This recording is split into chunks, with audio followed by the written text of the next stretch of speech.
as we are on in.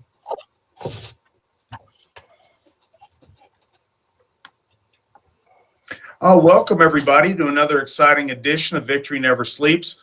Sorry for a little bit of lag up front. That's all me. Anyways, hope y'all are doing well. I heard things went well last week. Fawn and myself were not able to be here because we were at a spiritual retreat in Florida to get prepped and ready for Charming of the Plow. Suppose kind of first up is just appreciation to the folks at Njordshof. Charming of the Plow was an amazing event. I'm really excited to have been able to be there and attend with y'all this year and get to see my AFA family down there that I haven't seen in a while, and to charm the plow and celebrate with you guys. So yeah, it was a fantastic event. If you were not able to make it, you definitely should try to next year. And in the meantime, you should join Witan Svan and myself. As a matter of fact, every member of the AFA Witan is going to be at Ostara at Thorshof coming up just about a month from today. So if you have not registered yet, please do. If that's something that interests you, we'd love to meet you guys there. And it's going to be an amazing event. It's a really special place. And I hope we get to share that with each of you guys. I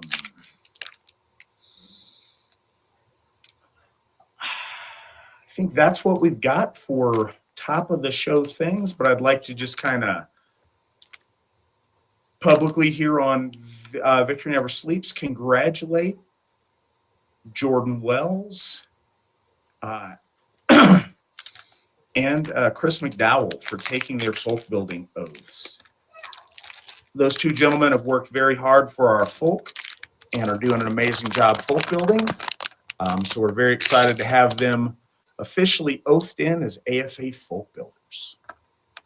With that said, I'm trying to think if there's any other top of the show things. As always, please, okay, so not just in general, but call to action. Please, if you have not, like, share, and subscribe wherever you are hearing my voice or seeing our faces.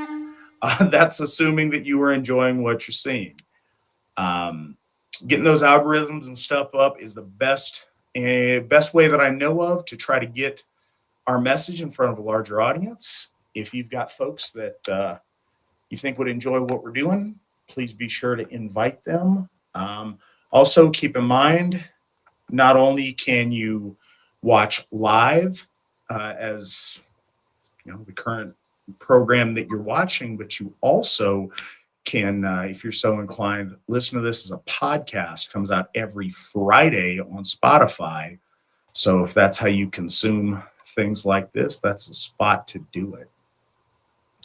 Trying to think if there's any other top of the program things tonight. I saw a donation come through, so I'm looking at that. Whoa, we've got a chat. Wow.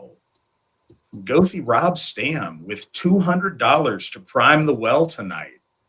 We have a challenge. Highest donating Hoff is the GOAT. I will match every donation up to $1,000. Hashtag bestest Hoff, gentlemen. Don't skip leg day. Always sound advice. Do not skip leg day. And thank you so much for that, Rob. That's awesome. That is a huge and really nice donation to start us off with. And yeah, everybody out there, Rob's going to match your donations. So please give if you can. It would be much appreciated. And with that, I believe we left off at Hávamál 56. So anybody who needs to follow along tonight, we are doing Bellows translation. And Nick, if you have the link, if you could put it up in case anybody wants to look at the website that Svan and I are directly looking at. If not, if you want to follow along a different way, we were going off of the Bellows translation. That said, I would encourage any of you guys that want to follow along in whichever translation you have handy or you prefer. The comparing and contrasting is interesting and adds some depth. With that, Svan, would you start us off at Hávamál 56, please? That's a bold move there. Sorry, I was taken aback by Well, yeah, that. I'd like to point out he didn't say up to $1,000 total.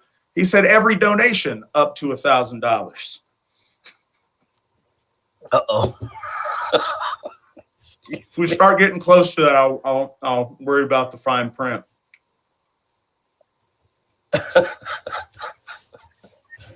Everyone will have to excuse me too. I am recovering from a respiratory issue, so got a little scratchy voice, but we're working through it. Should be, not too much of a problem. It's in the late stages of it, and I'm clearing the last little bit of garbage out. So yeah, we're moving in on 56, and we were discussing last episode about we were entering into the Middling Wise series, or actually we were already in it. This is kind of the last of it that we move into, in which we speak of being measured wise or middled wise. So, in 56, the last one, a measure of wisdom each man shall have. Again, this is a repeating, but never too much. Let him know. Let no man the fate before him see, for so is he the freest from sorrow. So, and this one is, if anybody can attest to or has been well versed in runic lore, in particular in the auspicious nature of the runes, this is definitely true. The idea really is that the repeating of measuring of wisdom means knowing when to know enough is about the measurement. And that's the kind of tongue-in-cheek placement of it. A lot of people take it as like that Lord Odin's saying, be middle smart or middle dumb. Like, don't be. But I think it's more about the idea is that it's kind of like trying to pin down a puddle of water. It's know when you know too much. But the problem with that, of course, is the search for wisdom. It's like oftentimes it's too late. And so knowing when to pump the brakes on wisdom is good, because if you know too much, if you see too much, and you can project your fate to the future, you'll find very little accommodating to what what you are here in the now, thinking or projecting or trying to do.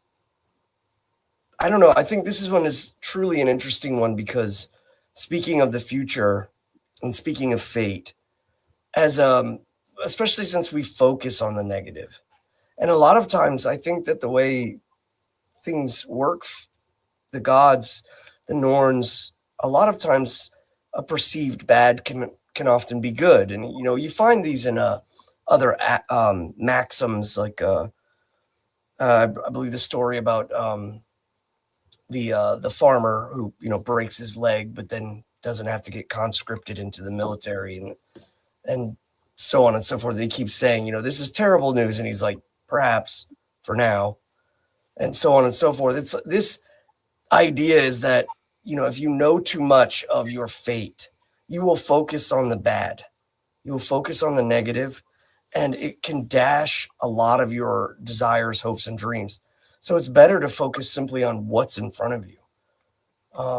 And I think that's the ultimate warning that Lord Odin is giving in this stanza.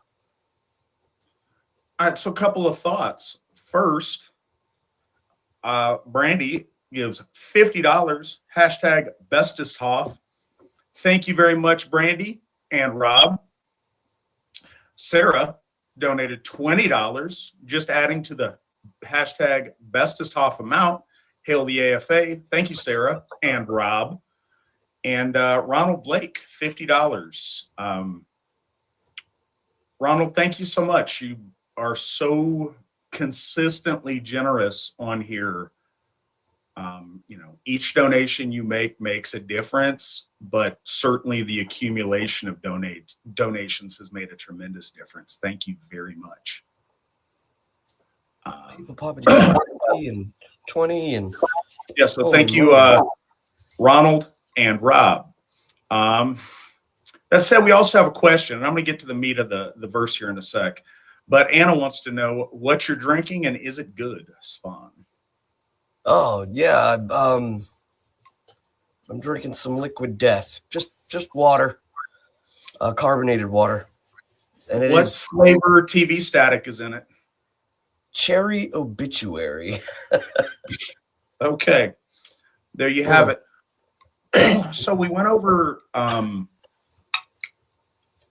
number of these stanzas are grouped together around a common theme, like Svan mentioned, and we talked a little bit about some of the implications of this admonition to be middle wise or to be measured in wisdom. And this one specifically talks about knowing your fate. What I think is here, very worthy to reflect on is paralysis by analysis. Very often it is easy if you are overwhelmed with information, especially if that information relates to outcome, it can cause you to freeze and to not take action and to not do things. And we've talked a lot, but one of the biggest themes in our lore and in our faith is the idea of entropy being, I guess, the gateway to chaos and an ultimate malady for our folk is inaction, not seizing the day, not taking action, not exhibiting the mystery of Rhytho with right action at the right time. So if you're obsessed with data and information about outcome, it's very easy to never take those first steps that are so crucial and so very important. Talked a lot on here, over and over again about the biggest distance is the distance between your couch and the front door. And if you never get up and make that trek, then you accomplish nothing. And I think that's something we all need to work really hard to avoid, especially in the day and age to where we are bombarded with more information today than at any other point in our history. With social media and everything else around us technologically, and there's a lot of ways it's a really, really powerful advancement. There's other ways where sometimes you have just too much data coming at you and too much opinion and too much, well, what do these guys think? Well, what are these guys over here?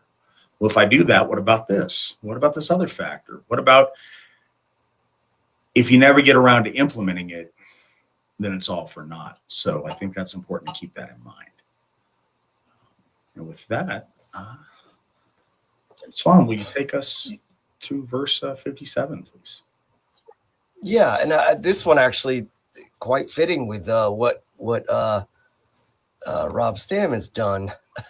A brand from a brand is kindled and burned. So, from a torch to a torch is basically what's being said here. A brand from a brand is kindled and burned, and fire from fire begotten. And man by his speech is known to men, and the stupid by their stillness. So what this really is it's kind of a combination of what you just said and what Rob did with, his idea was to inspire people. Like, I'm willing to put up, if you're willing to put up, let's do this together. So that, a fire lights a fire. and the inspiration of one's deeds, one's words, one's intent can light others to do the same. And then it just kind of at the end speaks of the fact that there's nothing to be won by being still. And the word stupid is kind of funny. The word dull, like dullard, it's again referring to the idea that the still man, the one who does nothing, gains nothing, and ultimately brings about nothing, and is not recognized. So again, a lot of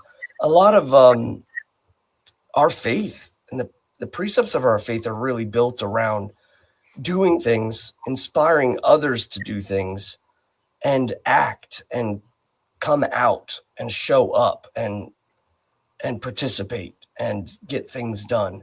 And that's, I think, one of the biggest things that the Hávamál is speaking about in relation to a lot of what we have to do when we fight a lot of the common things in modernity is, people get comfortable. People get set in their ways, just like you said. The longest distance is between the couch and the door. And, it's easy for us to say it out loud, but and people hear it. But one thing is when they go out and do something, and then they have a tendency not to realize all the stuff they've done, and that how easy it was, or eventually how easy it becomes until you get there, and then you can do more. It's like shaking off that webbing. I don't know, that something that just kind of pulls people into their modes of comfortableness to the point where nothing gets done. Yeah, absolutely on that. There's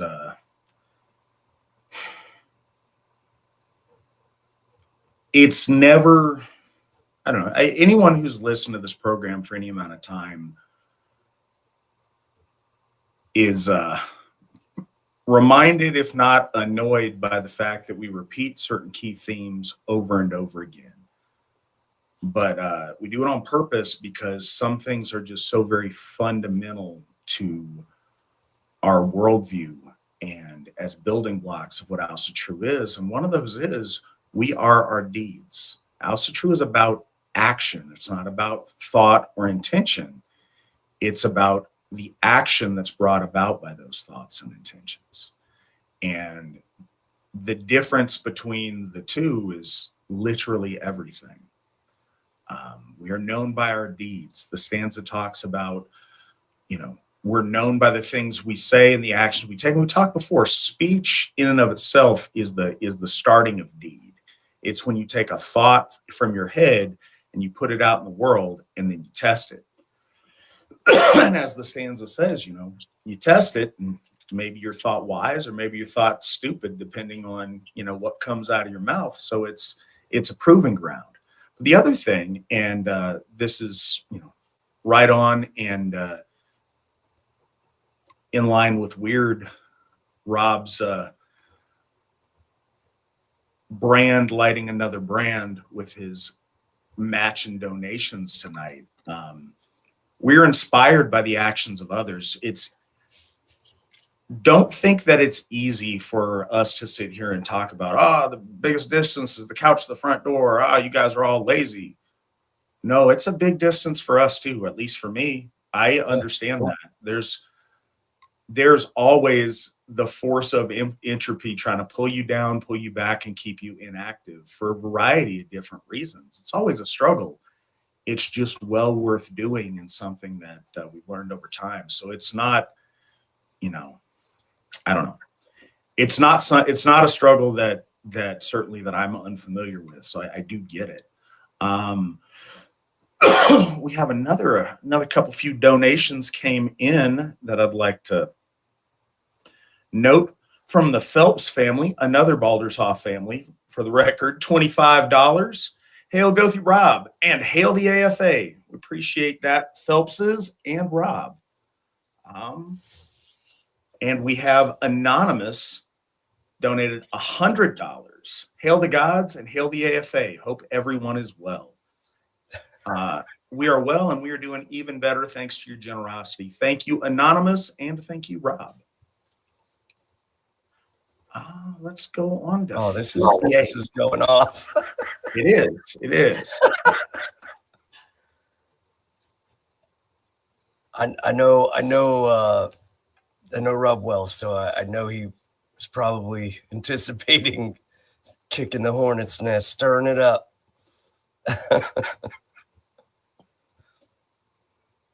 And I was caught off guard on something, but I'm prepping for it. It's a couple stanzas down, but we can continue to move. I'm still angling on something.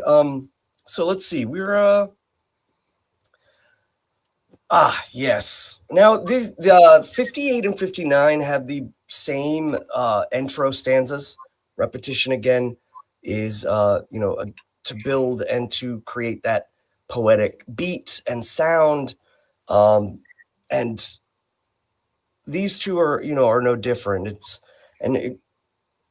He must early go forth, who feigned the blood or the goods of another would get. The wolf that lays idle shall win little meat, or the sleeping man success. So, and these two here are really, again, these are the Hávamál stanzas of early bird catches the worm, or the one who acts first gains first. And that's what you're finding, here especially. I was looking at trying to see if about his translation of who feigns the blood. And I'm taking this too as to defeat another, in order to, beat your rival, if you will, or gain wealth. It doesn't, you don't gain unless you get out and get, is basically what this is saying. I'm actually looking that up because of the usage of his word feign.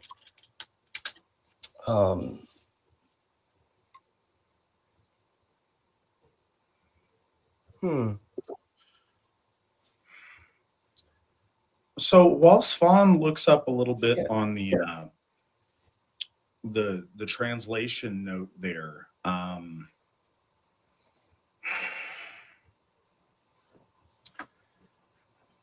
yes, absolutely. Early bird gets the worm. A lot of this is about taking initiative. He who hesitates is lost, and fortune favors the bold. All of those quotes that we're familiar with teach us this lesson that's really true. And I started thinking about it's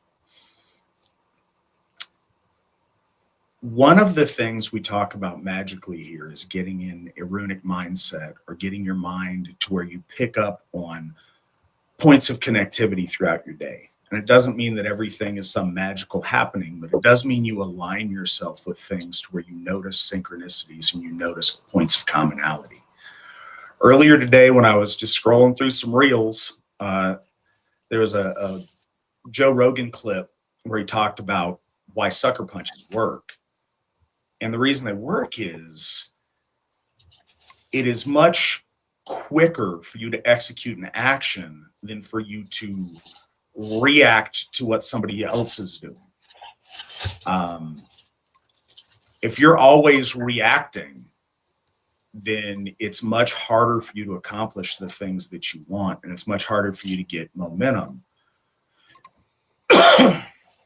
It puts you, putting yourself in a place where you're just reactive all the time it sets you up at a disadvantage. And I think that's true in that scenario. It's also true if you've ever, arm wrestled. If you're arm wrestling, it's not usually this epic test of strength where it goes back and forth and back and forth. Usually it's whoever gets the jump on that first thing. because the second you move your arms away from that 90-degree point in the middle, it's all downhill from there, and it's very hard to make up that deficit. And that's like so much out, and you take initiative, you have momentum going forward on accomplishing your goals. If you wait, every second you wait, it's that much harder to get that momentum. It's that much harder to work against anything that might be working, to counteract anything that might be working against your will. And it makes it that much harder to implement your will. So I think it's a really valuable thing. What'd you find out on that, Svan? Okay, sorry. I just realized too, one of my translation books on Old Norse was misplaced. So I was like, oh no. How did I miss that?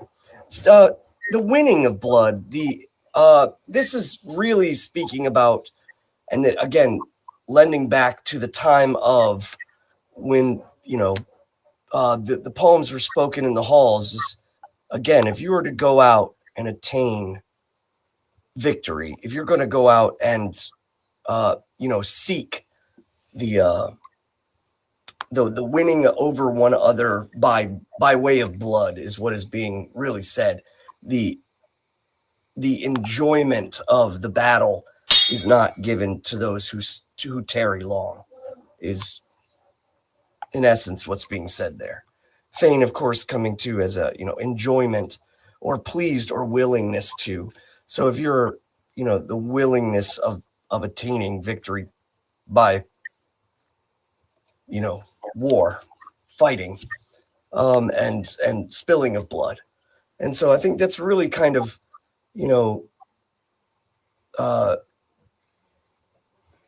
what's being said here is it's about the attainment of victory through battle. If you go out and you seek to fight, or you seek to gain goods, so raiding and trading, you get nothing if you tarry too long. All right. Well, Svan, if you'd take us through 59. Yeah, and here we see again, he must early go forth, whose workers are few, himself his work to seek. Much remains undone for the morning sleeper, for the swift is wealth half won. And this is, again, referring to, and you could apply it even to today, in relation to perhaps a network or a team of people. And the idea is that, if there's no one there to help you pick up the slack, even more so, this applies, is that you should be up and at it early if you wish to succeed, if you wish to gain that victory, if you wish to attain. For the swift is wealth half won. I love that line. Sometimes, again, not letting perfect be the enemy of good, getting your foot in there will sometimes be what you need. And I think that that's kind of something that our society today really does kind of place on, especially like with students and things like that, the idea of, you put your time in, you put your ticket in, you put your resume, and then you wait. And this is saying, no, good. Do that extra mile, do that extra bit. What do you have to lose? Step in, raise your hand, make a point. It's not saying be crass or beyond or understanding, but have that initiative. And having just the initiative alone means that the battle is half won compared to someone who has, no drive, no move. Yeah, absolutely. I think this just tightens in on the idea of momentum. You got young men today, like giving all of these internet talking heads like thousands of dollars for these little nuggets of wisdom that Lord Vodun has already given to us. You don't have to pay the tates and stuff like that. All right. So Producer Nick, $10 donation. Hail the AFA. Fehu. So thank you, Nick, and thank you, Rob. Nick is the first donator outside of the Baldershoff district. So thank you, Nick. We appreciate it. All right, Svan. So to switch up a little bit, can you take people through verse 60? Yeah, and this is the one that I was really focusing in on. It looks like, at least from the website standpoint, there is perhaps a misspelling or an editing issue. They didn't quite, finish the idea in this verse. So bear with it on that one. And again, I would even encourage people to look at other comparative, on the internet while we're doing this, of seasoned shingles and strips of bark. For the thatch, let one know his need, and how much of wood he must have for a month, or in half a year he will use. And this one kind of, I think, falls a little short on the purposes, I think, of this.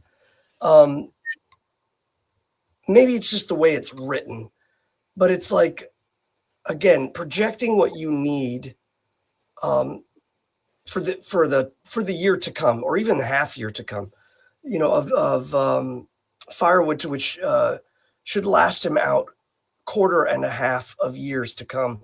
So this part doesn't quite emphasize, and I think, I would love to look it up and see if this is Bellows, or if perhaps it was the person placing these into the website that might have, glanced over, or just the lack of the ideas, how much of wood, and that specifically it gets lost when you just say wood as opposed to firewood. And so when we're talking about the first half of this, the shingles and strips of bark for the roof, one of the big things that they're talking about there is, how much do you have to cut to cover? And, if you don't have enough, it's going to be a problem. If you have too much, you've wasted too much time. So the idea, again, is more or less about having a good plan of projecting where you will be in the future. And then it's re-emphasized with how much firewood you must have in a month. That will let you know how much you will need in half a year, or what have you. So this really is about taking small amounts of information and building off of that by projection. And Lord Vodin's basically saying that which you see in the little can help you understand the big. The micro can help the macro. If you're willing to take notes in the small amount, then they'll help you. And when it counts, firewood in the wintertime sometimes could be life or death. And so, understanding and taking note, slowing down and focusing on what's happening in front of you, and then trying to get an idea about how much you needed, how much you went through, or the issues that you ran into. I cut 50 shingles and I lost about 10 of them. So that much I'm going to know I'm going to need, it only covered this amount of space. So I know I'm going to need to do this. So really it's quaint and quick knowledge. Pay attention to what you're doing now, and it will save you time in the future.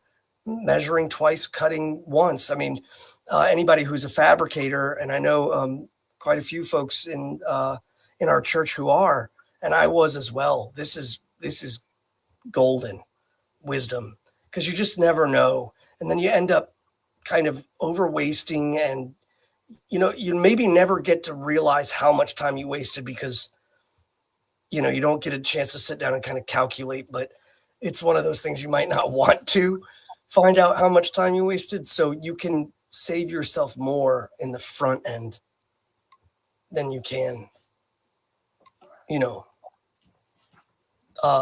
later on, or even unquantifiable. Yeah, another thing about this, not only measure twice, cut once, but also failure to plan is planning to fail. Taking your time to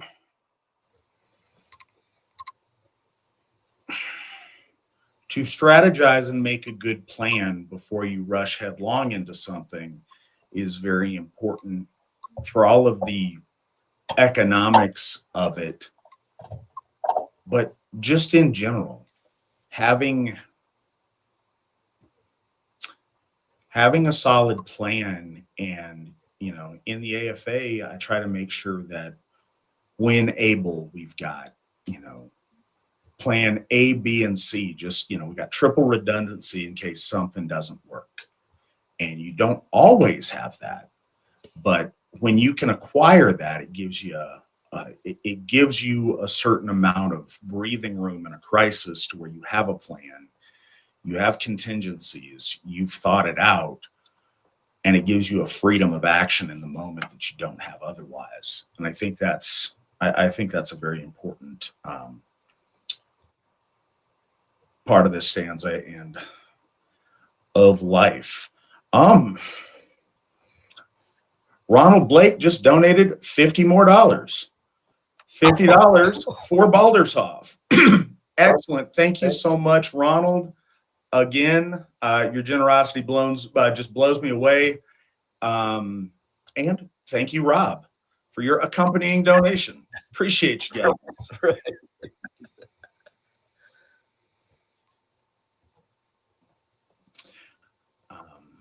All right. So we're flipping the page now and going over to 61 and looking stuff up on the back end, and a couple others have done it as well. That seems to be a damage to the original manuscript that is consistently not something folks have access to, the kind of truncated piece of the last verse. Right.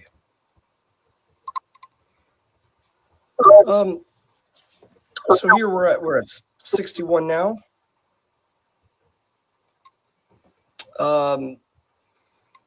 Washed and fed to the council fair, but care not too much for thy clothes. Let none be ashamed for his shoes and his hose. Let still of the steed he rides, though poor be the horse he has. So the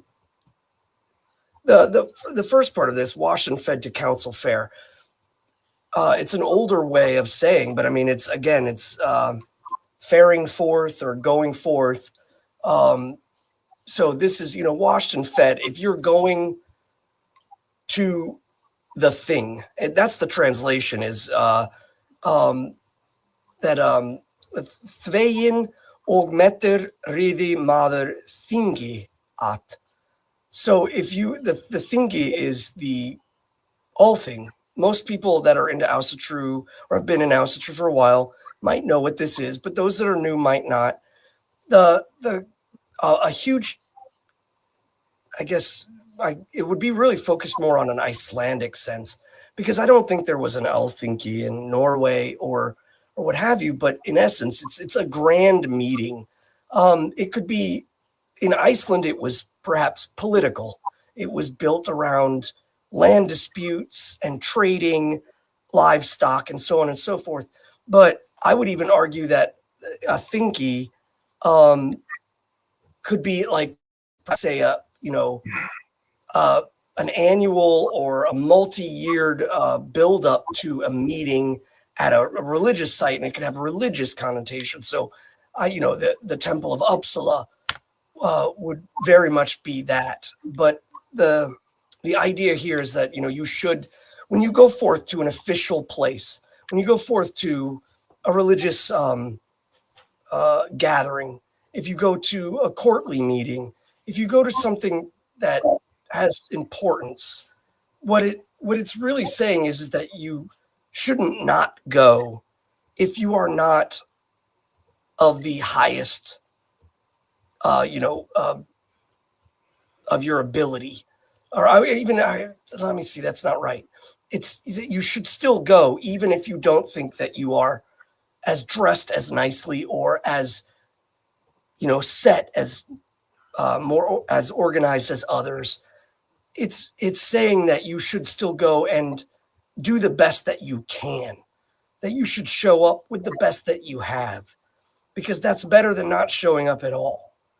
And in reality, you should look at others not in the sense that, oh, that's a thing I think that's going on right now. Victimization. People victimize themselves so quickly in our culture that when they see somebody dressed up, they're like, they become kind of conscientious. And that's fine in a certain sense, but it doesn't necessarily mean that the people that are dressed up are looking down on you as so much as they're saying next time, do a little bit more, try to get a little better, and we're all on that scale of getting better. And I think that a lot of people get lost in that and they get falsely intimidated. And Lord Vodun is saying, show up, care to the best of your ability and show up. Your car might not be that great. Your clothes may not be that perfect, but you're there and people will know that more so than if you don't show up at all.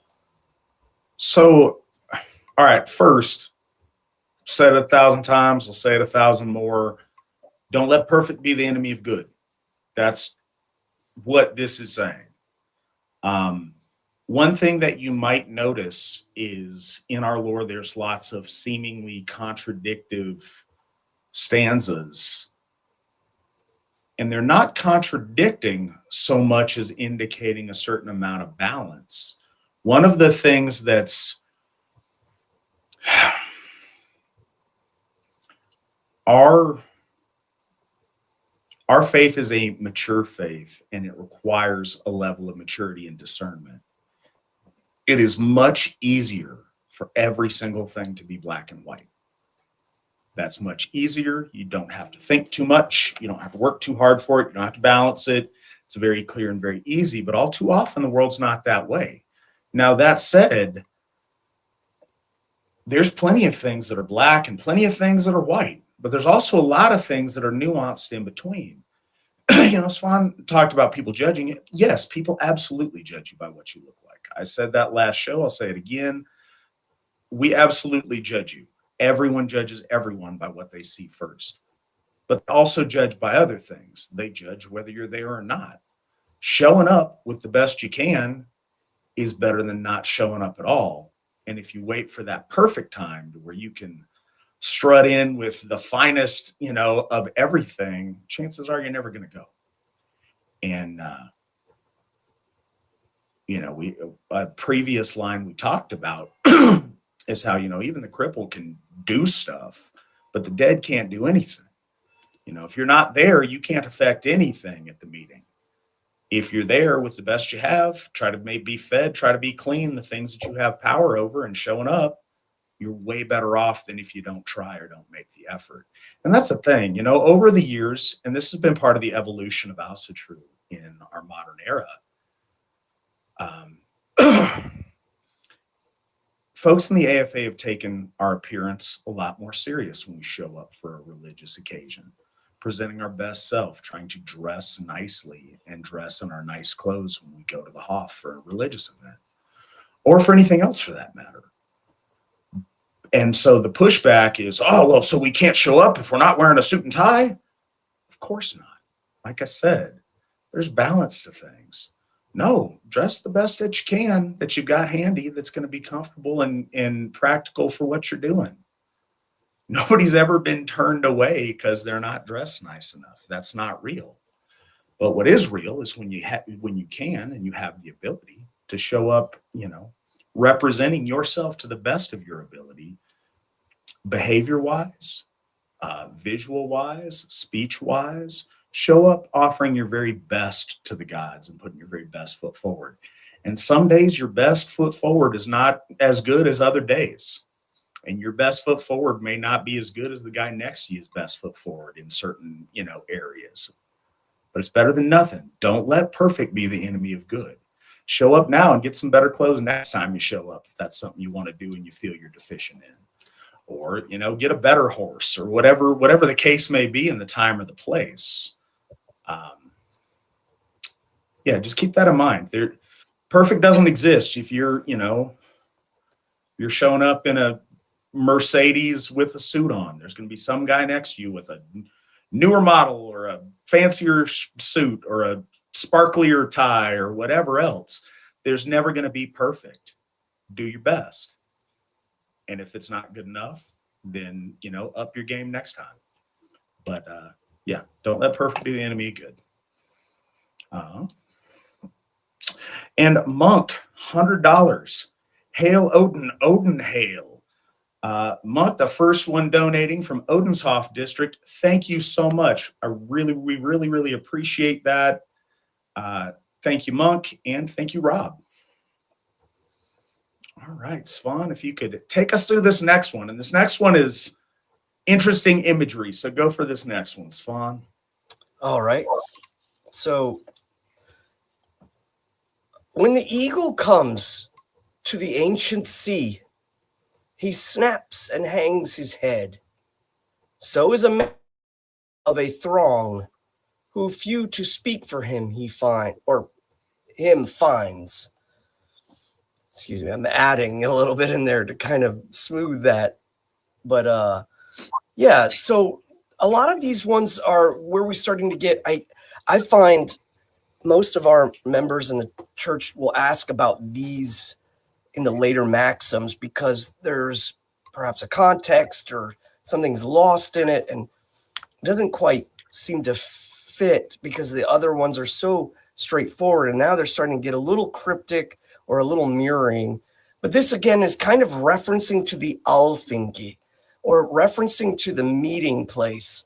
When the eagle goes to the sea and is flying out and about, looking and scanning the ocean, going for the kill, going for the hunt.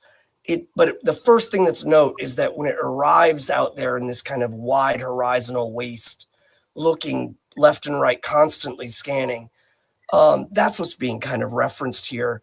And so is a man, if he goes to the Althing, if he goes to, an official place or has to stand,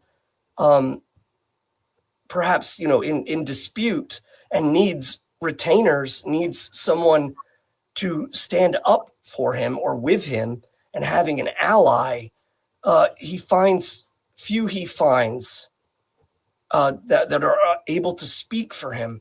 And so this one is more or less kind of speaking about the desperation of that a person should take great care in what they do and how they invest in their friendships, because you never know when you're going to need someone, and you don't want to be that eagle, lowering its head and looking around, in desperation for people that aren't there, is really what this is kind of coming at. Yeah, it's worth reiterating. Our value is given context and given life by community. Time and again in our lore, the unfortunate position is portrayed as the person outside of society, the person who finds himself alone with no friends. We are social creatures. Society, our community is the context and the proving ground for all of our principles and all of our values. How we function within a community, how the community treats us, how our friends treat us, how our foes see us, all of those things are, a huge part of what adds meaning to life. And we see that, no matter how bad you think you are, you need friends. And when you show up to the assembly, and don't get hung up on the all thing. It's an example for this time, but wherever you go, when you venture out to a new group of people, it's much better for you if you have people there that know you and people there that can say something good about you and that have your back. That's always preferable. You can substitute going to one of our hofs for any of these things, but you can also substitute, I don't know, going to a concert, going to a town council meeting, going to any place that there's other people and there's social interaction. These things really do apply, and they're very, very important. And you would be well served to listen to the words of the High One, as we all would. Svan, if you could read 63 for us, please. Yeah, and I just wanted to briefly state too, the usage of the word is really about going. It's going to court or going to, again, a place of defense, which would presumably be at the all things. So you'll see some of the translations, they make reference to court or the all thing, but yeah, a formal situation in which you have to rely on others is what they're going on in there. 63. To question and answer must all be ready who wish to be known as wise. Tell one thy thoughts, but beware of two. All know what is known to three. Oh, it's such a great way of saying it. But, the first part too is that, wise folks are often sought for their insight. And so it's basically saying that you should very much, be able to ask and answer well any questions that you have or are brought to you. But then it kind of goes into,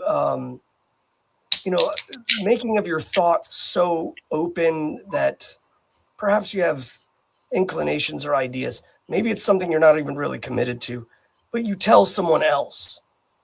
And that's fair. But tell three, and now you might be committed to an idea you were just throwing out there, or a comment that you were just throwing out. So I think this really is a warning about the ideas that it's best to be limited in your speech until you are absolutely set in the idea that you're committed to. Because once it goes down too far or spreads out, and then you're holding, you have to hold your position. I think it's like, oftentimes when people say, yeah, this is the hill I'm going to die on, that's basically confirming that you've thought about this enough. You're willing for the inclination or idea to spread past one or two people that you know. But if you're not ready to die on those hills, perhaps ruminate to the self a lot more before you, or perhaps ask a fellow friend with a good enough sense that it just stays between you two until you can figure more out. But say it in a group, and then you're locked.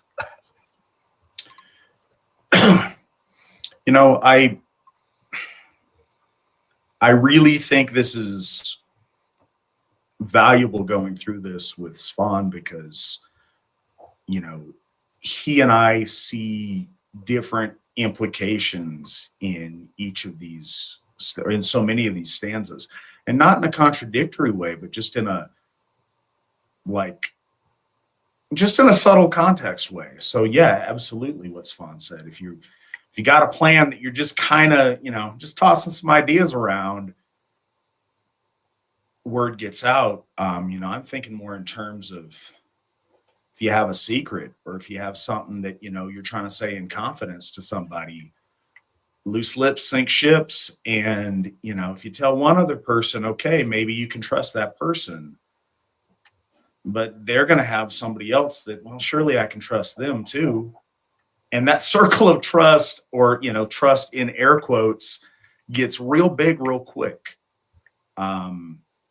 Even if people aren't trying to betray a trust, the more people, once a couple people know a secret, it's not a secret anymore, because inevitably stuff gets out there. So there's that, but there's also the thing at the beginning. You've got to be quick on your feet. If you want to be successful amongst other people, You got to be quick to analyze a situation, to assess it, to know what questions to ask to get you the knowledge that you need to know or to improve your position, and how to artfully answer questions that are asked of you to where you can make the best of your situation. And that has a lot to do with our ancestors valued speechcraft a lot. It's one of the standout characteristics of specifically the northern branch of our ancestors' culture. But even in a time with limited writing and literacy and things, you see our brothers and sisters to the south having very developed legal processes and speaking before the Senate and prosecuting or defending legal cases. It's really important. You also see that in the north when people come together, if it's composing poetry and composing verses back and forth at one another, or answering questions when people want to test you about the lore or test you about things. So much of what we'll see as we go through our lore is in an answer form. When you're in someone's court, you're in someone's hall, people will make a game of asking obscure questions or asking riddles, and you're having the swiftness of mind to be able to artfully respond to those things was held in high regard by our ancestors, and is today. If you have a quick wit, it adds a lot of value to social situations.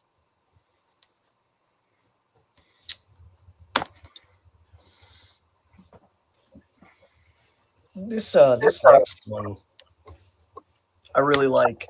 It's an interesting one because I think anybody who's been on the giving and receiving end of a punch or has been in an altercation in their life, that this one rings really true.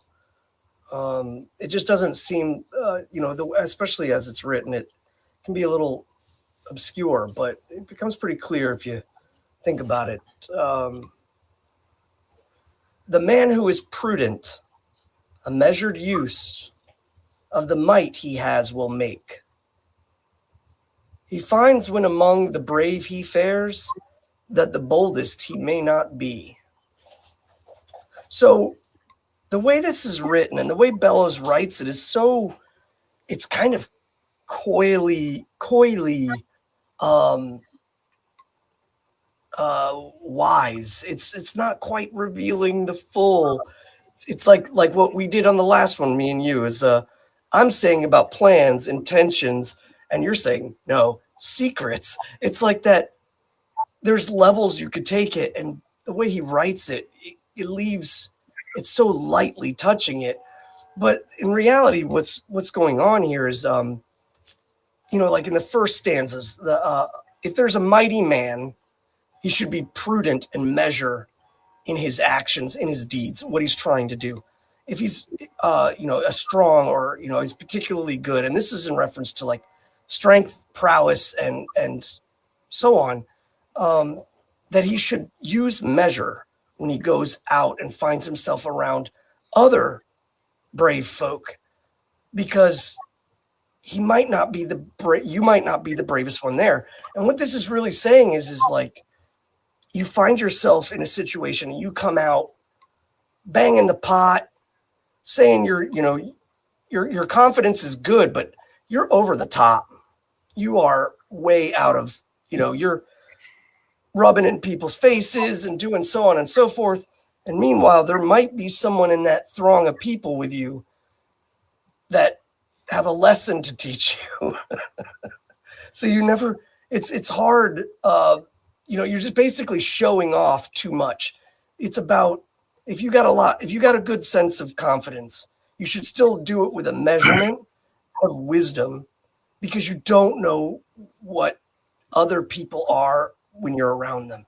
You don't know how good, so again, I spoke of this like in a martial arts sense, is the idea is that if you're a martial artist and you are out there, you don't show off, you don't make a big ridiculous show of it, because you just never know who might have a better technique, and you're showing off what you got. There might be somebody in there who's just being quiet and watching, and he's also a monster, on the mat or in the ring. And you just never saw it coming because you were so busy, fluffing kind of your own stuff.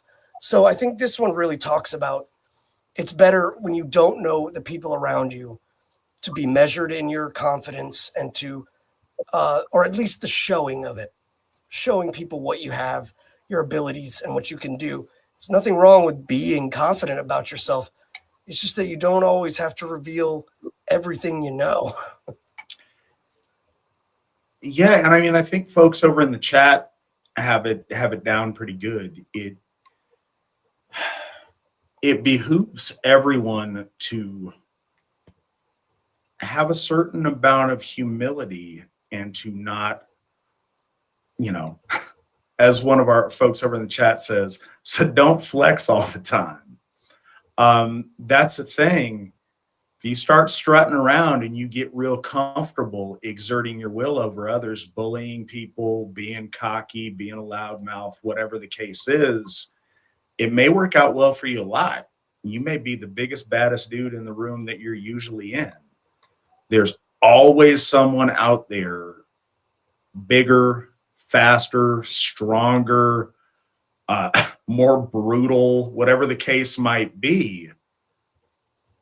You get too comfortable in your surroundings and you stop assessing your situation before you act.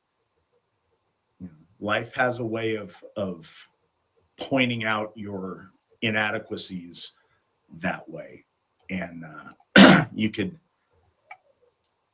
save yourself a lot of heartache if you're measured about it, if you have a presence about you to where you're not being cocky, you're not flaunting the skill that you think you have, because it's very easy to end up looking foolish or end up, getting your butt whooped. So don't do that.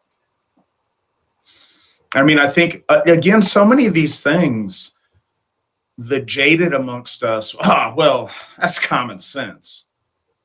Some of it is. But we're in a day and age where common sense is far less common than it once was. And sometimes it's the fundamentals and it's the common sense things that we need reiterated the most often because they're that important. And checking back in with the fundamentals is always something worth doing. All right. Yeah, never remember that from the Marine Corps boot camp. All right, so I've got an anecdote I got to do. I learned a very fortunate in outcome lesson to myself. When I first started bouncing, I got very good at snatching up drunk people and ejecting them from the bar. Cool, so it's closing time. I'm, pushing people out, doing stuff. I'm very well calibrated for drunk people. Well, dude came in to pick up his friend and he was stone sober. He'd just gotten in before closing time. He was just mad. So he was in complete possession of his motor skills and his faculties. He was just angry and he wasn't about to do what I was telling him to do. But I'm used to whatever I'm doing working. I'm a big enough guy, and I've thrown out 10 people that night. No problem. I got this. Took my eye off the ball, literally took my eye off the guy's hands. I snatched him up, but I wasn't paying attention to where his hands were. So I got him outside. He slipped the hold I had, and next thing you know, he reaches around, and I got a finger in my eye socket up to that second knuckle, and I'm on my back like a turtle wondering why I'm seeing rainbows. Luckily, I had my team of guys with me, and they got me out of my situation, in seconds. But I got up, and because he had his finger all in my eye, it had stretched out my eye socket, or not my eye socket, but my eyelids a bunch. So I wasn't seeing right. And I'm like, I got to push my eye back in. So I thought that's what was going on. One of my bouncer guys was making fun of me. He's like, "Oh, Matt's crying. Uh-oh, that's blood." No, it wasn't crying. I was just bleeding from the eye. Um, so I learned pretty quick. I wore an eye patch for about a week. All in all, I'm very thankful to that lesson because things may go wrong in my life again in many different ways. I may not always come out on top, but I'm gonna damn sure know where people's hands are, and that's not gonna happen to me again. So it's one of those things. Don't get cocky. Don't get cocky. I tell you what, I learned so. I keep going back to it, and it's not. It was a time in my life as a young man where I learned so much about myself and so many really cool lessons in a very matter of fact way. And it was really cool that way. But I learned a lot more for the times I came up. I came up short than on the times I was, on top of things. It's the coming up short times that I learned the most important lessons. So. Yeah. Thanks for indulging me on that. We can move on to the next stanza now. No, that was epic. Just second digit in the eye. Excuse me. Yeah, laughing too makes it just the cough kind of like comes out. So, it's kind of good that we're following this one after that one because this one isn't. This obviously, if anybody's looking at it, by manuscript sense, the first two lines are gone, and they're often added in because of a note from manuscripts elsewhere, and so you'll find that line in 65, the first two of the stanza are gone, and there is of course a recommendation here as far as from those manuscripts that a man must be watchful and wary as well, and fearful of trusting a friend. Oft for the words that to others one speaks, he will get but an evil gift. This is not quite right. The way that it comes off is basically saying, like, you should be watchful of friends because they will betray you at any minute. And I think that what is the real lost in translation part of this is that you should be weary of making friends swiftly, because often people will tell you what you want to hear when in reality they're going to gift you nothing but treachery. And that, I think, has a lot more of a standing point. I remember speaking highly and speaking grandly about when I first came in to the church, and I remember you saying, like, okay, well, all in good time, all in due time. Like, don't, you're waving flags and ringing bells right now. Like, okay, and I felt crestfallen, but that's because I was naive. And I imagine now, and knowing now, how many times people do come out of the gate, saying a lot, promising a lot, and doing a lot, saying that, again, like you've mentioned it before, I'm ready to slay dragons. But then when you ask them to show up for a food drive, they disappear. Whoa, buddy. Hey, now, showing up for a food drive. You just let me know. That's okay. You got my number in case those dragons come at you, though.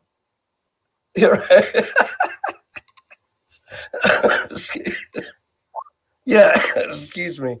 So yeah, there is that's kind of what it is this stanza is saying that you should never take a fast friend, but that a friend should be gained over time as you get to learn about the person and as you understand them more, and you get a chance to measure their word to what they do. And, as opposed to someone who, says all the right things or even for a short amount of time, just does the right things, but then you build in on this false sense. And in a lot of ways, those people that look at you in, say, your work or in the church or what have you, or any social groups, you'll find a lot of people, being friendly to you, but thinking another thing. This happens all over. It happens in every social groupings we can think of. And the person you joke around with, is laughing and joking, but he doesn't care about you, or he's thinking only about himself. But that kind of that guy that never jokes with you, the guy that's kind of maybe even standing off or whatever, and then you go to ask him for help, and he helps you out. He has no intention of like somehow crushing you for his own gain. It's just, you never know. You got to be very careful about, a lot of times, the people that put up front and forward views might have alternative views behind them. So don't make fast friends recklessly, as I really think that's what this stanza is going for. That's one of the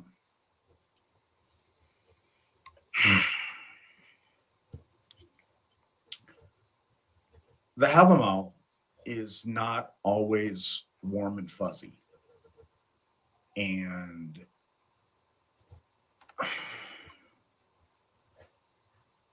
there is something truly beautiful about somebody who comes and is just so open and genuine, that they share of themselves right up front, that they're trusting, that they're, right out there with it. And honestly, that's a trait of our folk. I learned that when on an AFA trip to Denmark.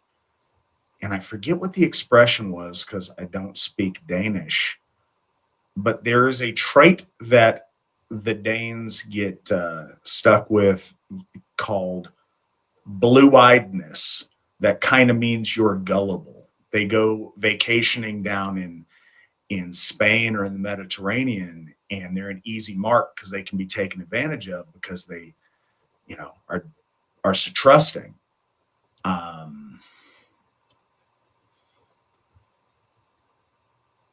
In the Wolf Age, when our people still suffer from such a great soul sickness, it's very easy to become jaded and have all this very jaded, very guarded advice.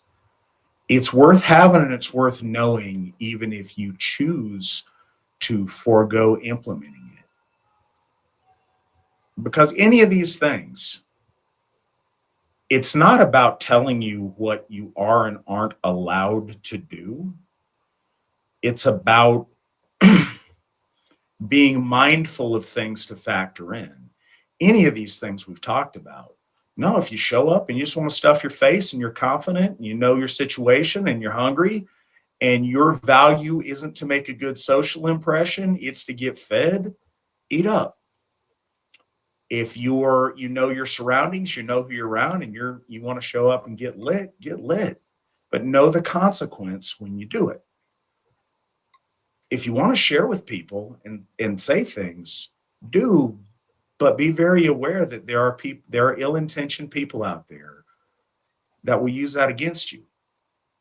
And if you're willing to run that risk, then by all means, but don't go in uninformed. And that's kind of one of the, it's a,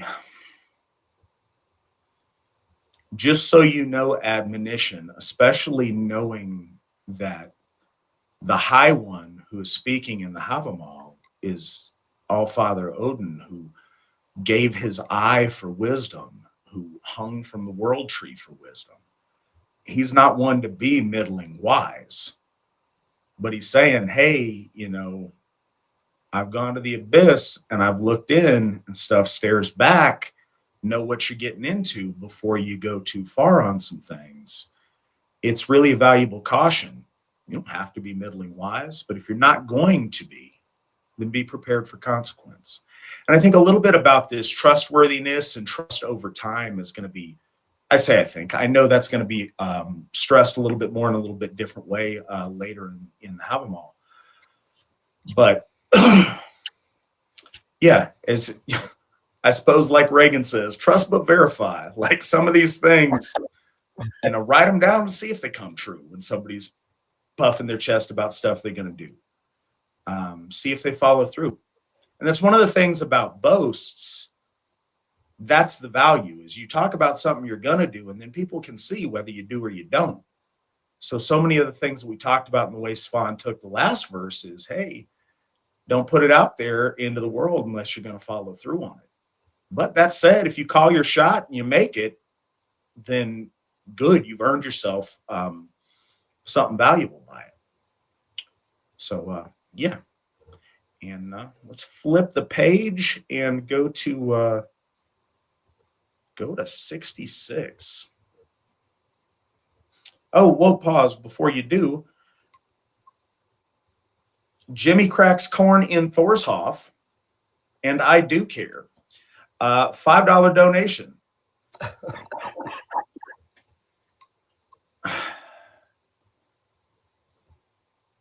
Am I missing the context on that one? Oh, no, that's just the name he chose. Oh. And the little song, the little ditty.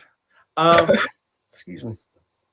Anyways, go through Rob ain't broke yet. Let's keep going. Come on, y'all. Dollar for dollar. And that's true. So the $5 donation from Jimmy Cracks Corn in Thorshoff. I appreciate it. And thank you, Jimmy. And thank you, Rob. All right. Proceed.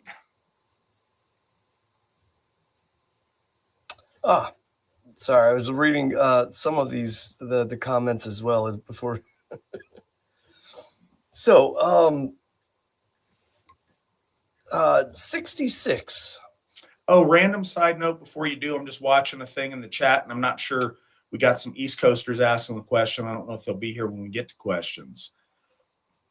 Who holds the Hoff-wide record for the most families fed at a food pantry?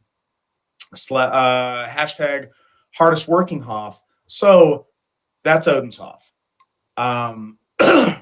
But Njordshoff is doing amazingly. And for anybody who may or may not know, last weekend at Njordshoff, they fed 72 families. And that's within like an hour of that food pantry. That's a huge, huge impact on that community.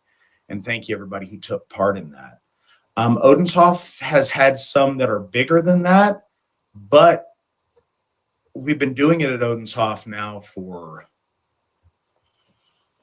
I want to say about 6 years. And that's been, I apologize, 74 families is corrected in the chat room, even better. But Odenshoff, I think, has got in the low 100s, but I'd have to check with Githya McNallen on that. But again, it's been going for 6 years on doing it, and in a particularly impoverished area that's gone through some like very targeted calamities with fires and other stuff. So I'm all for let's continue to compete to see who can feed the most families and help the most in their community. I think that's a competition where everybody wins.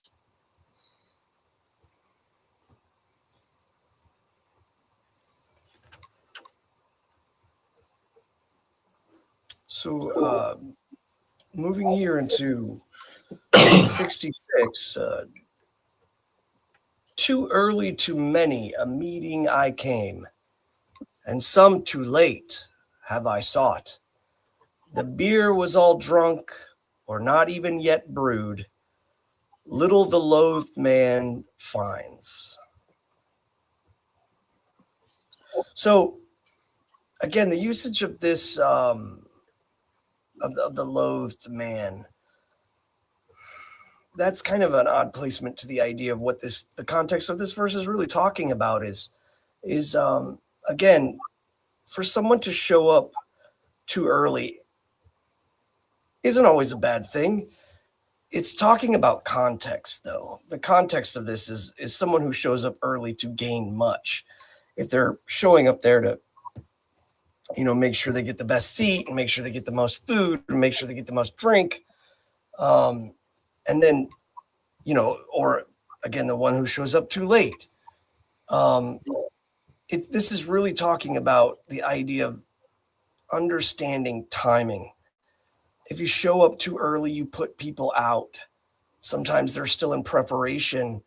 And now you're just kind of like the person standing there while everyone else is trying to get things together.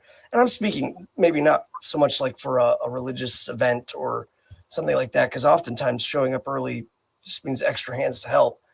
But let's say, for instance, just in our day-to-day lives, if we show up, too early at an event where things are being prepared and the house is not quite ready, people aren't even fully dressed, and here you are standing there kind of in the middle of it.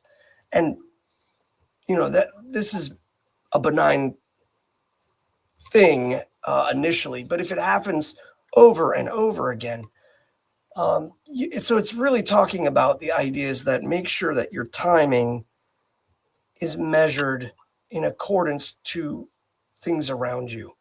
Because if you are showing up always ever early or always ever late, it causes issues, and you end up missing out or being too much at not the right time, in your social circles. So I think this is really about measuring your timeliness. It's not. Sometimes it's about showing up. I'm trying to not say precisely when you mean to, and do some Gandalf quote there, but the idea really is that you should take stock of the situation before you even show up. Do you need to be there exactly on time?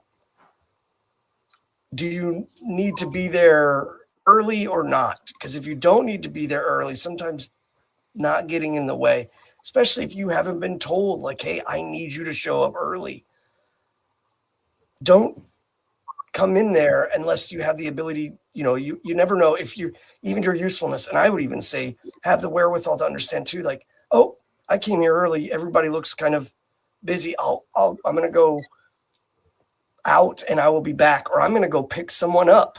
I'm going to go do something elsewhere before, and come back at a better time. It's still helping out, but it's out of the way. I remember in the Marine Corps, they spoke about this often, was the ideas like being able to lead, being able to follow, and also being able to know when you're more or less in the way. So, I think this stanza is basically laying to that. So this is extremely important and nuanced, and there's no one size fits all answer to it.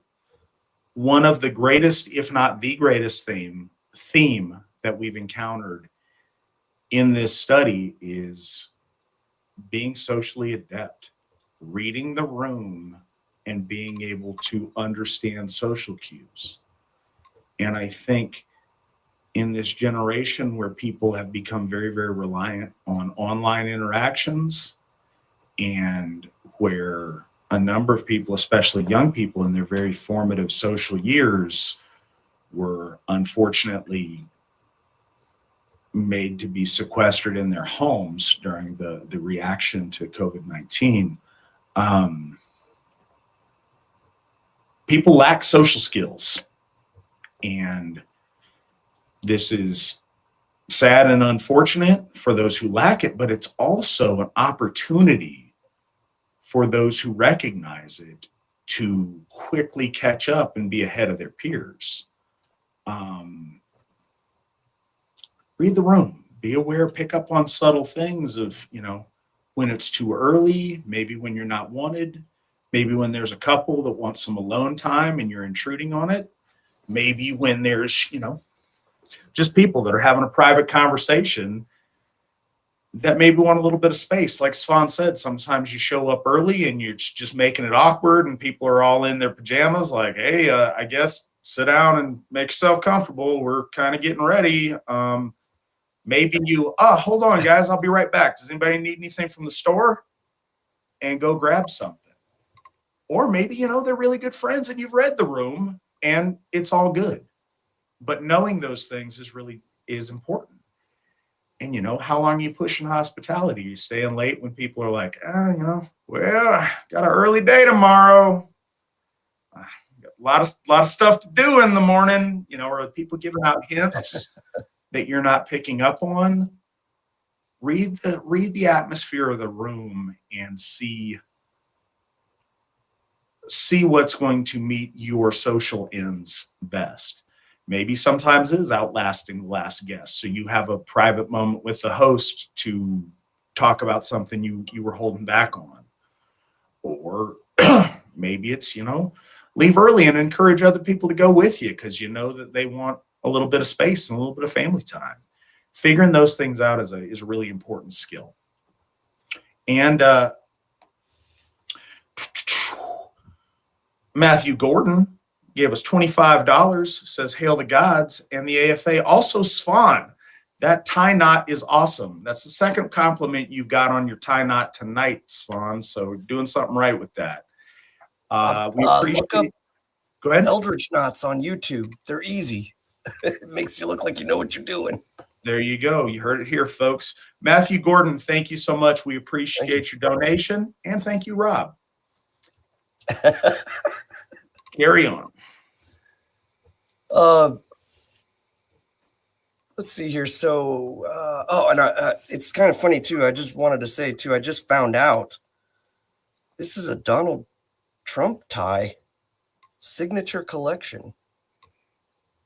I did not know that until tonight, actually. I don't know. So yeah, finding out that doing the knot and trying to figure out how to do it made me pay close attention to the small print on the back, and I was like, oh. So when I looked, and this is completely unintentional, mine is a Puff Daddy tie. Did not know that when I bought it. Yeah, I didn't know that these names. I'm sure people are gonna love that one. So this one is kind of interesting. It makes more sense, but it is cryptically written. To their homes, men would bid me hither and yon, if at mealtime I needed no meat, or would hang 2 hams in my true friend's house, where only one I had eaten. So, a little bit about this. One is basically saying, like, I've been asked often to my friends' homes, and I oftentimes would sit and eat with them, even though I didn't even bring anything. And that's kind of what's being said there, is that, with good friends, I have often found myself, and even though I was unprepared to sit and eat with them, it didn't burden them. They didn't see it as a loss. On the other hand, oftentimes you show up at the right time with more, and you leave them when you only partake in just a small amount. And that's the usage of the word hanging 2 hams. Back then, the idea of hanging meat around the fireplace to smoke and to dry out was very, very common. And to have a good amount of this meat hanging around was a great way of ensuring that you had a meal. And this is kind of saying, like, showing up with 2 hams and only eating the one and leaving the other one for your friend. So we often joke about that cycle of giving and gifting that you might have with a close friend, but it's like sometimes you might not have a lot and your friends will cover for you, but make sure you reciprocate by showing up every now and then and only taking a little bit of what you showed up with the intent of, letting your friend have the overabundance. And that is how things will balance things out. It'll always, pay itself forward, kind of thing. You show up with a little extra, and as long, not so burdensome. I guess nowadays, if you think about it, you show up with too much, say like drink or something, and you clog someone's refrigerator up, might not be so good. But showing up with 2 legs of lamb and saying, "Oh well, I only planned on us grilling out on this one. You should just throw this one in your freezer." That's a nice, really, really nice gesture that kind of compensates for perhaps times that you couldn't show up. So when bounty is good and your bounty is high, give, because it will help you sometimes when your bounty is low. See, what I took from this is the same on the last half, but on the first half, like, cool. If I wasn't going to eat anything, then everybody'd invite me to all kind of stuff. Like, you'd be really popular if you don't show up and actually consume. But when you do, that's when the cuts are made on who's, worth having around and who's not. It's like when you're doing invitations to a wedding or anything else where you're providing the food. Well, maybe we can only afford a certain number of guests. I don't know if Svan's making the cut because, what does he offer compared to how much he eats? We'll see.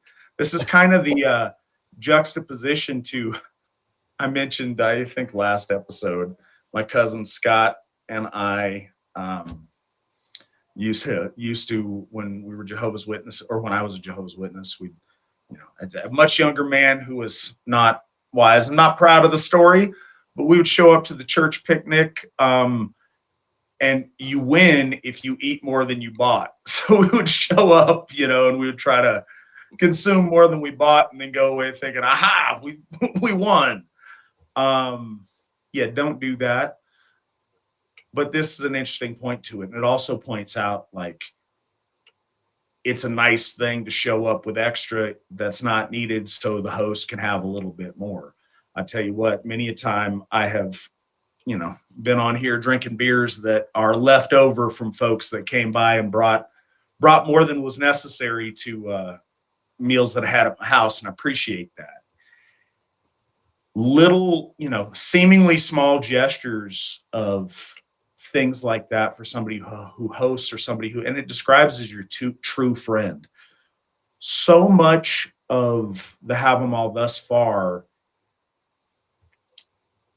is strategic. I think cynical's probably not the right word, but it's aimed at going in strange places where you don't know who's friend and foe, or where you're trying to politically maneuver. It points out very specifically advice that it means for your friend. To your friends, even if it's a long way away and way out of your way, no, that's an easy trip, because it's important for friends to see each other. Give gifts to your friends, share your true mind with your friends. And also here, like, share your resources. If you got extra, show up and like, my eyes were bigger than my stomach. Here, you can have the rest of this stuff. Especially when times are tough, that can mean a lot to folks. And it's simple enough. Svan, can you take us through? Sorry, I lost my place there for a second. Can you take us through 68, please? Yeah, I do enjoy this translation, though I imagine it might catch some people's ire in the usage of words.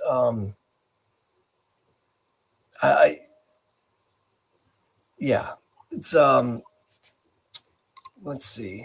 So here we have fire for men is the fairest gift, and power to see the sun, health as well, if a man may have it, and a life not stained with sin.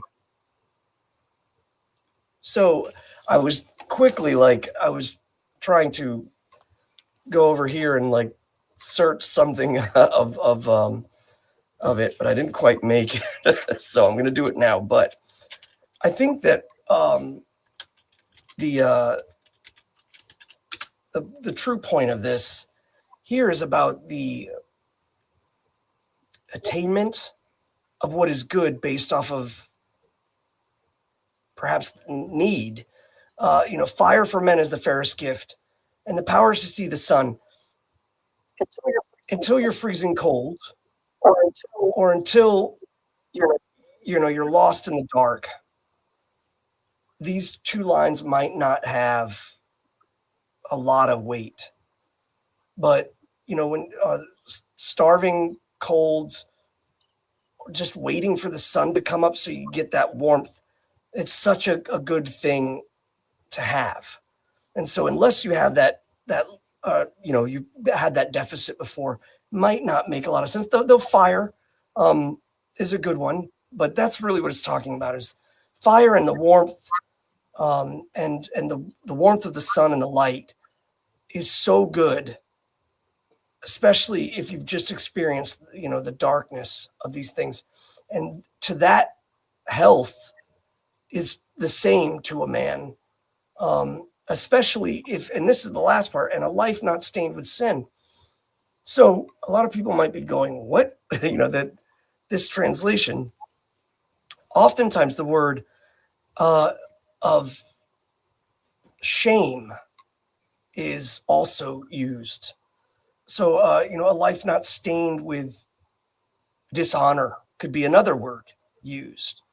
And it struck me, and I was like, oh man, I want to know the etymology of the word sin. But I've seen other translations, and utilizing this is that basically what's being said is that there are good things.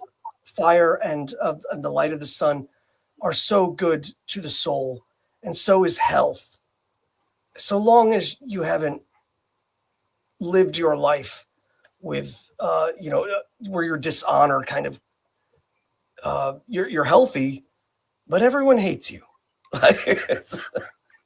or you're just a wretched person. No, I think that's what is in essence being said, is that health is good. It is like a fire. The comparison between the two. It is that which keeps you warm and keeps you going, but it's the light and the hope and the kind of emergence out of darkness that good honor brings in your life, in like the equivalency to seeing the sun and feeling the warmth of the sun. Your honor is not necessarily always like equated to the building blocks of who you are as a person, as far as being able to breathe and move and go to work and do things, but it carries on a far broader warmth and a far broader light than simply a fire.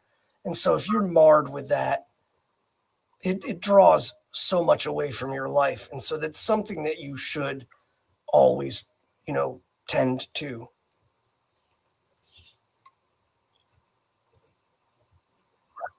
And I'm already, for a lot of people who might not know, sin is not a Hebrew or Judaic word or an Aramaic word from the Bible. It's a Germanic word. We get so many things. I would caution everybody in English speaking, I believe probably in all European language countries, Christianity was translated into our languages. And the words that we so often associate with Christianity aren't the Hebrew words. They're the English or German or whatever culture it might be is equivalent to those words or concept that we're familiar with that best fit that space. So to reiterate, sin is a thing. Sin, as far as I can tell etymologically, goes back to Latin at least and into the Proto-Indo-European, meaning basically guilty and being guilty, feelings of guilt. And certainly it is a blessing to man to have simple things like fire to warm yourself, sunlight to illuminate the world, good health, and not having to sit around feeling guilty about stuff. And I think that This is an admonition to appreciate the simple things in life that are fundamental, but that are often of the most value, one of which is not having to worry about wrongs you've done or ways you've messed up, and sitting around not having to live with regret and feelings of guilt for things that you did wrong. And I don't think that means we shouldn't feel bad for things we do wrong. It means we shouldn't do wrong stuff. As self-explanatory as that might be, it's worth saying having inner peace is invaluable, and that comes from living right. And so do that. Yeah, I didn't mean to hyper focus just on the word itself. Oh no, because I guarantee you a lot of people who listen to this, the only context that they've heard the term sin is in a Christian or a Judaic context. So I think it's really important to point that out. Yeah, the idea of an offense against the gods or against your ancestors. This word was chosen because of its equivalency. Malach became angelos because of the equivalency. And everyone just assumes, oh, angel, that's, but no, that's a Greek word. What did they used a totally different word, and it sounds crazy. The word sin, the word heaven, the word hell, evil and good, these are all our words. And they were in place and stood in testament to our moral sense long before Christianity contextualized these words for its uses. Yeah, the Hebrew word is, I can't make the phlegm noise, but kata basically, which means falling short or missing a goal. That's not the same as being guilty of offense, which is an Aryan word and Aryan concept. Yeah, and this one's uniquely Aryan because of that bridging between, you said that, with the Latin, it goes all the way back to in the Gothic language, which, oldest Germanic that we have. These both kind of run parallel with each other. So that's showing this goes all the way back. And so that's kind of why I love this translation. And I wonder how many people have kind of turned their nose up to things without, looking at some of that stuff. I would highly recommend, if anyone's ever interested in words and check the etymology on words. You'll be surprised where they come from. Etymology trumps definition all day long. Oh, it's so fun. It's amazing to see the history and the ancestry of a word. And I've had people ask oh, why do you use the word heaven when you talk about the gods? And it's because heaven is our word. It's Himmelbjörg, where Heimdall is in the edges of Asgard. That's heavenly mountains. It is a word of common use and understanding before Christianity. It's just that we've become so kind of either bitterly rejecting or what have you, and so looking at these words and being open to their etymologies are really important. You end up finding out we have a lot more of our own. It's just I know years and years of people kind of getting conditioned by a foreign faith. These words might have more of a bitter taste to them, I guess, but taking the time is, I think, good. It'll break out of that, get you out of it. And that's what I think too, is this sin is on multiple levels for us. The sins against your ancestors, the sins against your folk, the sins against the gods. What we're really talking about here is, these transgressions against the way that the gods perhaps want to see us become, and the way our ancestors want to see us become. And so it is best, that you live your life. So Nick makes a good point in the chat for anybody who's listening that doesn't see it. This is a point I wanted to make as well. This is maturing in our faith. I've mentioned before, in the early days of the modern resurgence of Asatru, so much was about trying to reject a foreign religiosity And everything, so much of what was being done was a reaction to, or, oh, well, Christians do this, so we need to immediately do the opposite. We're past that now. We need to embrace who we are and what we're about, and not define ourselves by counterpointing everything that we're not. And that comes with reclaiming our nobility as a people. So much of the image that you see on TV with the, dreadlocks and shoulder pelts and ashes on the face is trying to contrast and make our ancestors as barbarous as possible. No, our people were civilized people. We were the civilizers.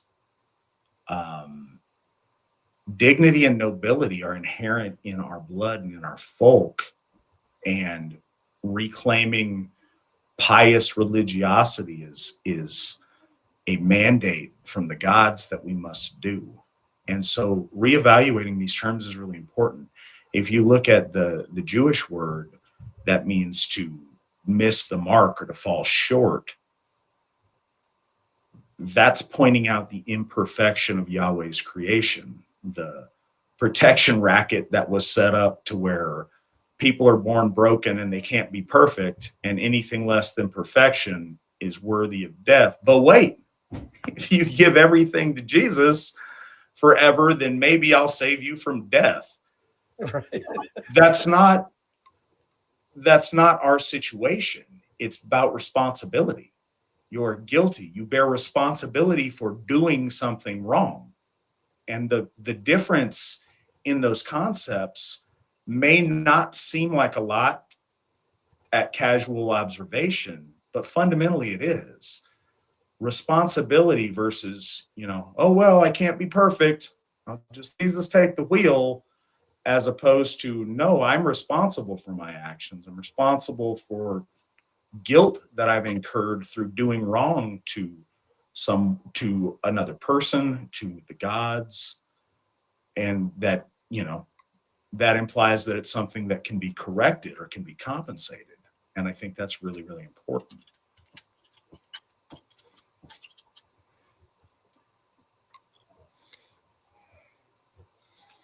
Let's see. All right. So 69, if you will. Right. Okay. So all wretched is no man, though never so sick. Some from their sons have joy, some win it from their kinsmen, and some from their wealth, and some from worthy works. And I think this one is an interesting one because it's confusing the way Bellows kind of places it out there, but it really does. Like once you see it, you can't unsee it. It's basically saying that no one is so wretched that there is no happiness in the world around you. There's no point in which the darkness should be able to claim you, because there are joy in things that are around you. So a man is never so wretchedly sick or ill or even downtrodden that he should not see there are joys in things. You can find joys in your children. You can find joy in your friends. You can find again the usage of the word wealth, and I think this means or is more speaking of your accumulated achievements and of doing worthy work. So it's you can find positives in things even in the darkest of times, and that you should never let that wretched illness fall before you, that it washes away all the things you've done. And I know people battle with depression a lot, and this is, I think, kind of the referencing of that is that no matter how dark you think it is, there is testaments that you have done. There are people that you know. Your children, even if you have problems with your children, or things that have, because we all grow up, grow older, or what have you, you should take comfort in the truth of knowing that you've made these testaments, you've made these achievements, you've gained these things, or you can and should go out and do worthy works in order to, remember that you are worth living, you are worth doing, you are worth continuing on. And this kind of juxtaposes, or not even, but it kind of or aligns with, the dead do nothing. The dead are worth nothing. In the end of the day, if you are at the point where you're, at a loss, go out and, forcing yourself to remember, forcing yourself to do or more. And then, ultimately I would say, of course, speak to someone, get counsel, reach out to your friends, reach out to those people, reach out to your Gothar, but you're never so lost that you cannot have some list of your worth in the world. Don't forget that. Yeah, I think it's one thing that's very okay. I'm trying to think how to set this up. I'm sorry. All too often when we think about things historically, we fail to realize that people are fundamentally the same, and we share fundamental similarities with our ancestors. We've talked a lot. Asatru isn't aping the actions of our ancestors, because actions in like thou shalt and thou shalt not, a lot of that has to do with circumstance, but principles are eternal. It's worth realizing that our ancestors, and that's why the Hávamál is so very, very accessible, is it talks about real life social interactions that our ancestors dealt with and felt in the same ways that we do. And they dealt with depression and with evaluating your life and seeing what everybody else has that you wish you had, that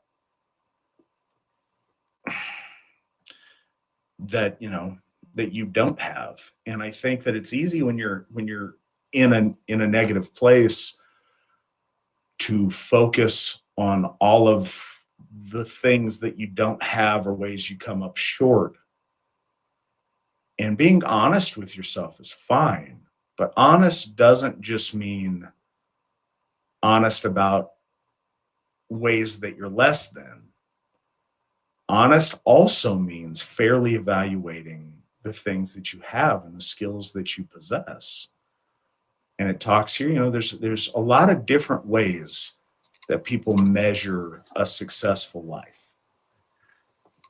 And,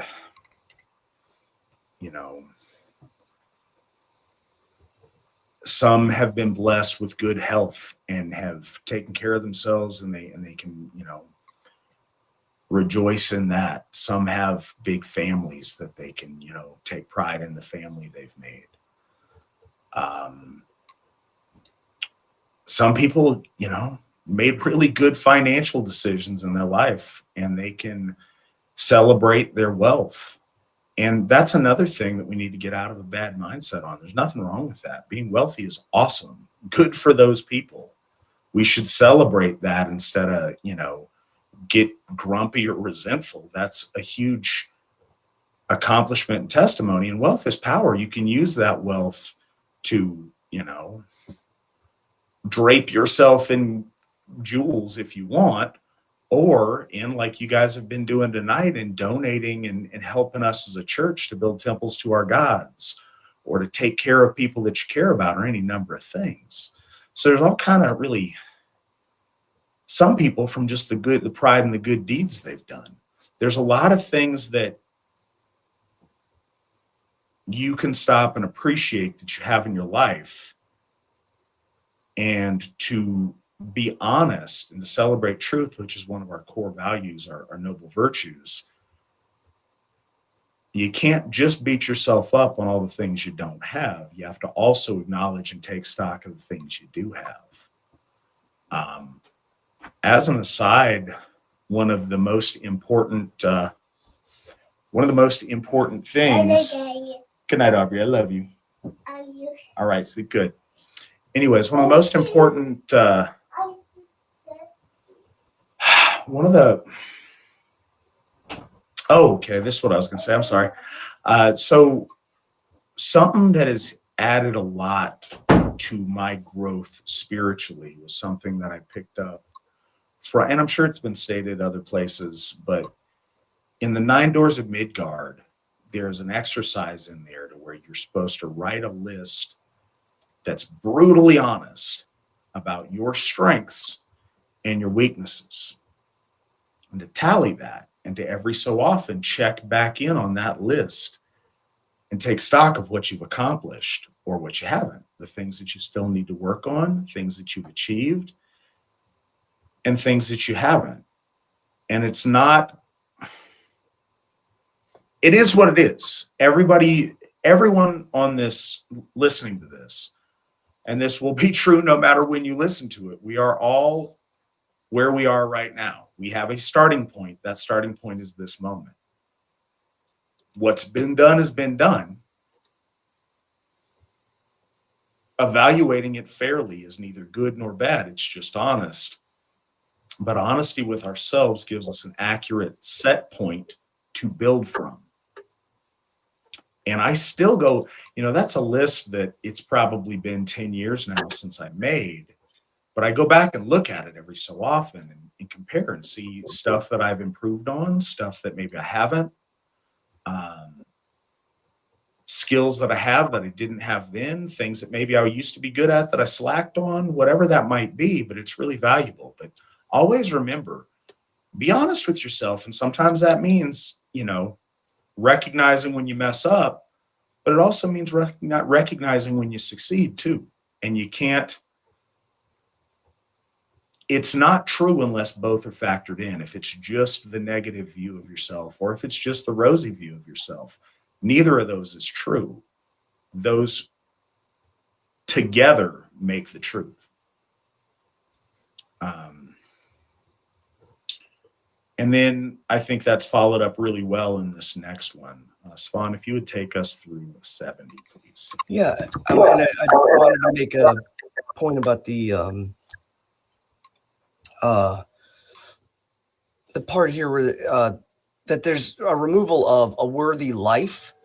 So in the beginning of this, it is better to live. The removal of a worthy life was placed or removed with, and then juxtaposed to, than to lie a corpse. And I think that kind of still, it fits, even though poetically it doesn't, is that, it is better to live than to lie a corpse. It is better to live a worthy life than to lie a corpse. The live man catches the cow. I saw flames rise from a rich man's pyre, and before his door he lay dead. And so this is kind of an interesting one. I think it's more about the substance versus solely the achievement. Achievement is good. There's nothing wrong with gaining those achievements, but if you are not right within oneself, if you sometimes you meet successful people who they're missing, or they have a hole in themselves. They're successful, they've gained things, but something is lost, something is not quite there. And so you have, in juxtaposition to that, a person of a well-lived life. You have these kind of drawing of similarities, is that you can be a well-living person, and it is surely better than being a corpse. But to go out and to gain, as it says, to catch the cow. Again, of course, the meaning of a cow to our ancestors as being, a source of money and a source of food and a source of utility and vast amounts of wealth to it.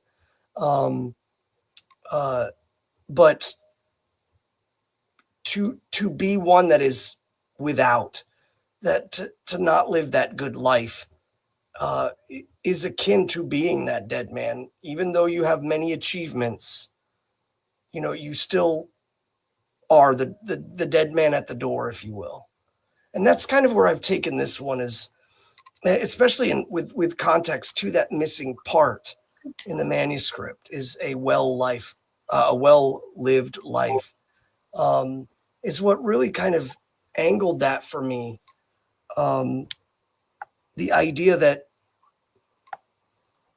your achievements are good, but you really should come to a point. It's almost like you see beautiful people and well-off people with great achievements, and yet they're constantly cutting into themselves. They're changing their faces. They're trying to avoid aging to such a degree that and it's not just like it's maybe a little thing they're trying. No, they're like the desperation in it is palpable. And so it's like, and it becomes to the point where it's almost sickly, and then it gets even worse and worse as it goes. Those people have great achievements, but there's a deadness inside them. Gaining achievements is good, but living a life where you are whole is good as well. You should try to be a successful person, but who is also whole within themselves. And a lot of times you can see, if you look around, a lot of people who are successful aren't whole sometimes. And I think that this verse is speaking on that. In relation to the substance of your soul, over time, gain your achievements, build your power, and rely on your friends, and do great fame, but make sure that you don't sacrifice your either yourself, or ultimately looking at having the ability to look at yourself and say, am I doing all of this because of something? And trying to heal that, trying to make that is worth you reaching that equilibrium. Otherwise, the whole might drive you on, but it's eventually going to drop everything out on you. So I think it's worth keeping that spiritual constitution going, keeping that self-reflection going, despite any sort of tasks and hurdles that you're attaining. You should still attain them, but look inward as well and make sure you're doing them for the right reasons, and that you're coming to being a whole person, and not just it's the only thing you have.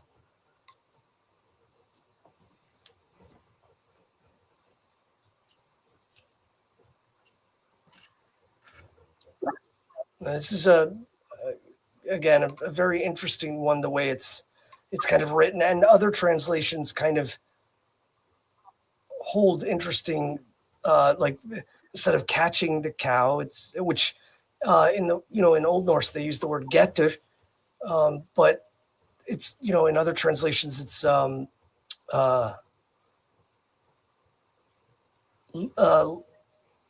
like who I guess they're suggesting riding the cow, like 'tis the living of who come by the cow. That's Bray's translation, and I always thought that was very odd. And I think it's more about, again, attaining those things, attaining those goals, attaining those wealth, but doing so with a sense of spiritual accomplishment as well as material accomplishment. If you have just one, you'll end up kind of berefting the other. All right. Well, yeah, I think something else this speaks to is opportunity. Once you're dead, your work here in Midgard's done, for good or for ill, is what it is. as long as you have life in your body, there are things you can do to improve. If you have lived a great life and you got awesome stuff, you have time to make it better. If you haven't, you find yourself lacking, there's still a chance to balance those scales out, to make things better, to fix things that aren't the way you'd like them. You still have that flexibility of movement here in Midgard when you're live, and you don't after you pass. And the idea is, this isn't exactly what it's saying, but I do think it's an implication and something that's worth realizing. Life's short. Life's short, and I think that most everybody, unless they're dying of a protracted illness or something that's making them miserable, people wish they had more of it. And they find, man, there's stuff that I wish I did that I didn't do. There's things that, we have a lot more ambition than we do life. So making the most of it is really, really something we need to be conscious of trying to do. That's why it's important to, to not rest on your laurels and keep trying to win, keep trying to succeed, keep trying to find victory. Yet another reason this show's called Victory Never Sleeps. Don't got time. Ain't got time. Interesting side note, we just finished 70. This is where we planned to be after our first episode. But, 2/3 or so into our third episode, we were finally catching up with where we had hoped to end on our first episode. And that's funny, and we chuckle or whatever. And, maybe sometimes we told a story we didn't need to, or waxed a little bit too much. But I think this is great that we're spending the time to really go over this and apply it in different ways and use it as a medium to express important points about our religion that come from a very, very good context here in the Hávamál. So I'm glad we're taking our time on it. Svan, would you? I think we were being a little overzealous in the beginning. Well, yeah, but I mean, if we were just reading, that's one thing, but we've stopped with anecdotes and lessons about life that we've learned thus far, and, really valuable things. And I think it's been time well spent. I hope that our audience thinks so as well. But yeah, if you'll flip the page for us and start us off on 71. Yeah, this is the one. This is the one that we've referenced a couple times, and that you have said before. You really find yourself referring to this one a lot as well. And I think this is an important one for those listening. Is 71. The lame rides a horse. The handless is a herdsman. The deaf in battle is bold. The blind man is better than one that is burned. No good can come from a corpse. Now, he hammered that one very well. He, placed it out. The tempo is really good, and it just drives it home. That that we find ourselves there is that is. I think it's interesting. Like, the blind are better than the burned. This of course really does show at the time. And I think still true today, our cultural usage of what death is in relation to cremation. That wasn't always the case for our ancestors. We've gone back and forth, but the finality of being burned really does drive this home even more than perhaps saying being buried. Is that there's that the transformation is complete, and the living must live on, and so. Here it's the lame can still ride a horse. The lame can still, they may have trouble walking, but there are ways for them to get around. and the handless, and I find that it's like a missing of the hand. Can still help with guiding the animals and moving them about, because their body and their presence needs to be there. And the deaf, I mean, even in this regards, the usage of the deaf, being able to not get overtaken by the din of battle can sometimes be an advantage, or at least I would say perhaps in elden times, but it's the idea is still there. And even a blind man is better than a corpse on the pyre.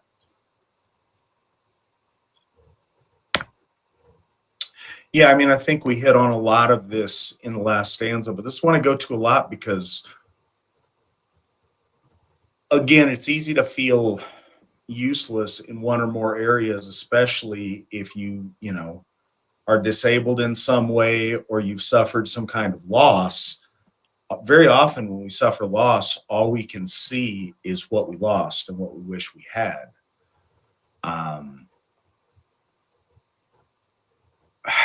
I try to make this point a lot to our folk, and I think it's worth talking about. If all we focus on is self-pity, we miss all of the opportunities that we still have. I guess it's,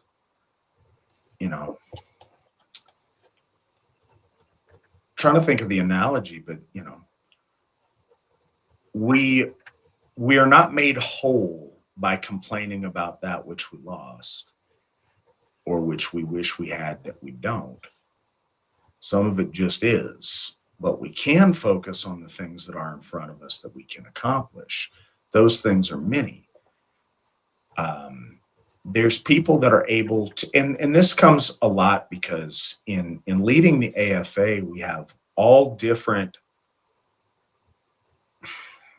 kinds of our folk. We have all different people at different ages, different life experiences, different skill sets, different abilities, physical, mental, and otherwise. We have people that come to us from so many different places at so many different levels.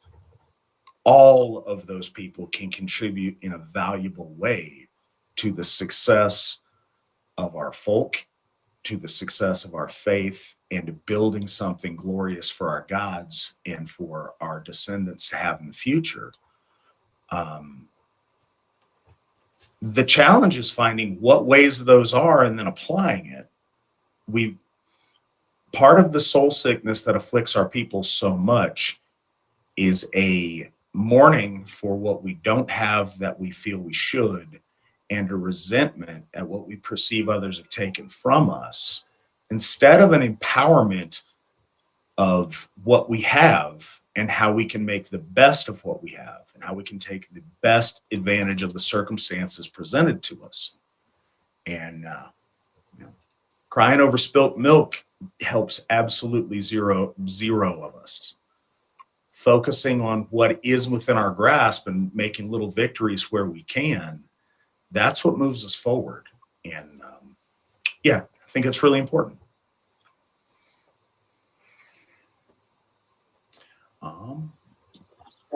Sorry, I was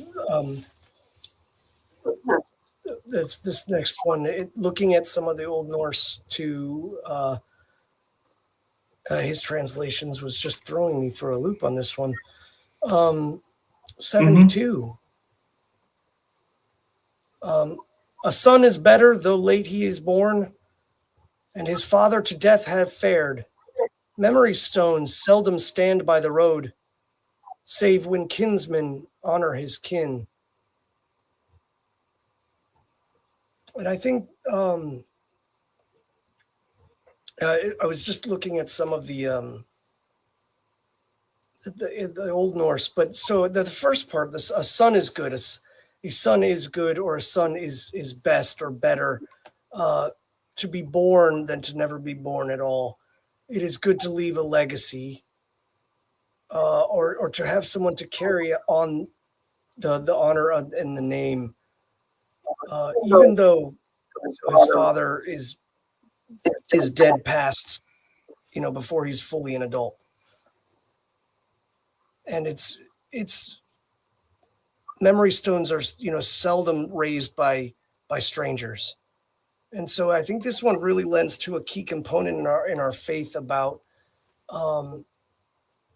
if you have the ability to, you should invest in having children. You should have offspring. You should have someone who honors and remembers you and caretakes. These things are important, and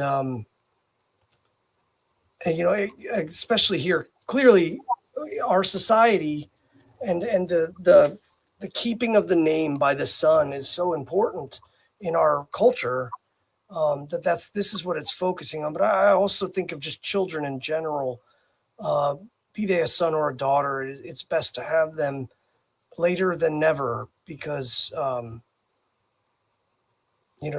legacy of your deeds and the things. But that also involves you living a life that your children remember you being that person that deserves that memoriam, that deserves that, who speaks highly of you. And I think about that a lot when we're at Sumbul and people are speaking of their kin folk that have passed. It's such a beautiful thing to be spoken of highly by your children, especially in this day and age. You find a lot of folks perhaps either didn't have very good parents, or their parents were good people, but they perceived them as being bad. And so that's a touchy kind of thing. It's very, very hard to measure out. But living the life in which your kids thank you later when they are older and realize how much sacrifice you put in, and how much caretaking and love that you had for them, that they maybe perhaps they don't realize it at certain times in their life, but when they get older they realize and speak highly of you. This is I think this is laying into that.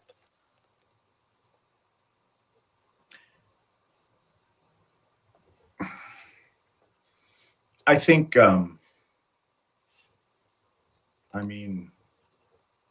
it's the challenge on this. I want to have something useful to say on these things, and some of them are very obvious. Yeah, it's important to have children. That's a biological imperative of all mammals. So, we all know that's important. But what is really important here, that again, we've reiterated over and over again, is the context of community and society. And even if that's a small community, being your family, if a tree falls in the forest, doesn't make a noise, who cares? It's one of those things. A big part of life is legacy, and is what you leave behind and what you're remembered for, and if you're remembered. And having children is the surest way to be remembered, for good or for ill, but to have people know you were there. Passing down through your bloodline is really fundamental to our faith, and it's really important. Having somebody celebrate your deeds and speak highly of you, it's the fundamental behind the ancestors round in Sumbul, which any of you that have experienced Sumbul, that's typically the most emotional round, is people sharing stories of their ancestors and their kin that have passed, and remembering them and bringing up and speaking their name, sometimes long after they drew their last breath. That is a profound thing, and it's a profound continuance of existence beyond the grave. It is a small touch of immortality that's extremely important. And other verses point out that there's other ways you can measure success but people are seldom remembered unless they have family that take care of them and that erect stones to them and remember them and take that time to remember. I think this is important to, like, yeah, go out and make a family, but also as an admonition to those of us who, you know, who live on when we have family that passed, to remember them, to tell their stories, to speak of them, to keep their name fresh and alive on your tongue and in your heart and in the hearts of your children, and share that. And it's such an important part of how we worship in Asatru that I don't think it can really be overstated. Svan, this next one's a little bit tricky. Can you take us through 73 and what you make out of it? Yes. So, it's of my take on this one that 73 and 74 are in essence kind of together, and perhaps there was a miswriting or a misplacement of the writing of the verses, in which they kind of either ran together or there was a purpose that wasn't quite fully met.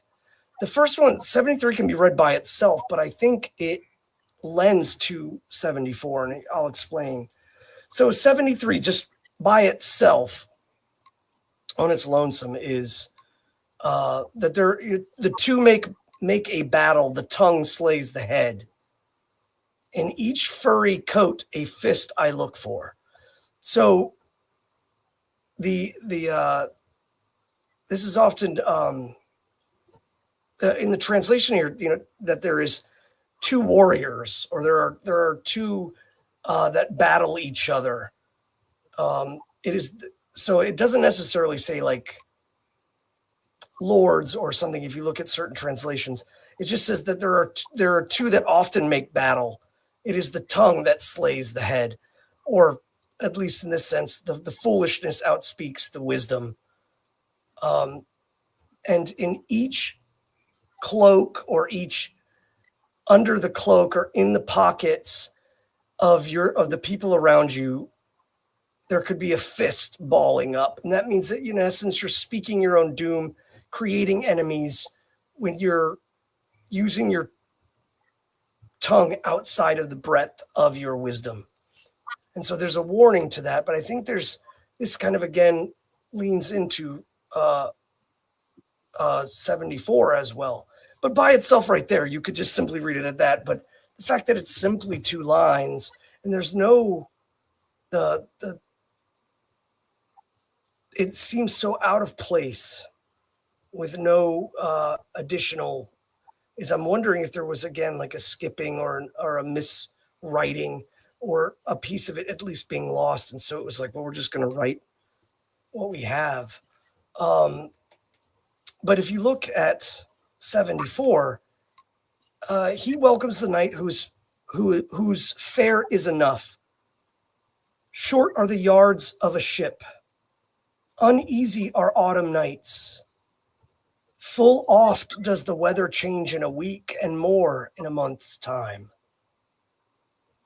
And so it's hard to, at first, to glance at that, but in reality, what we find is that when we are out and about, wisdom is our greatest, burden to bear.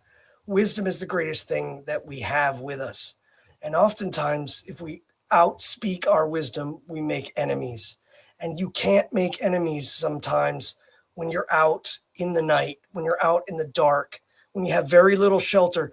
Short are the yards of ship, or small is the berthing of a ship. You have to go out into the world and find, and this means like travel. You don't find much comfort, sleeping in the ship. You don't find much comfort sleeping in the car. You need to have the ability to find places to rest your head. And so this is kind of speaking of, if you are traveling abroad and you don't want to make enemies, you need places that you can find to rest, because when the weather turns, it turns quickly, and it can turn even worse in the span of a short amount of time, from a week to a month. So I kind of always took these two to be together, is that, don't make enemies when you are in need. Don't make enemies when you yourself are compromised. And it is best to speak wisely and kindly than it is, to lap your tongue without realizing just how much of a deficit you're in.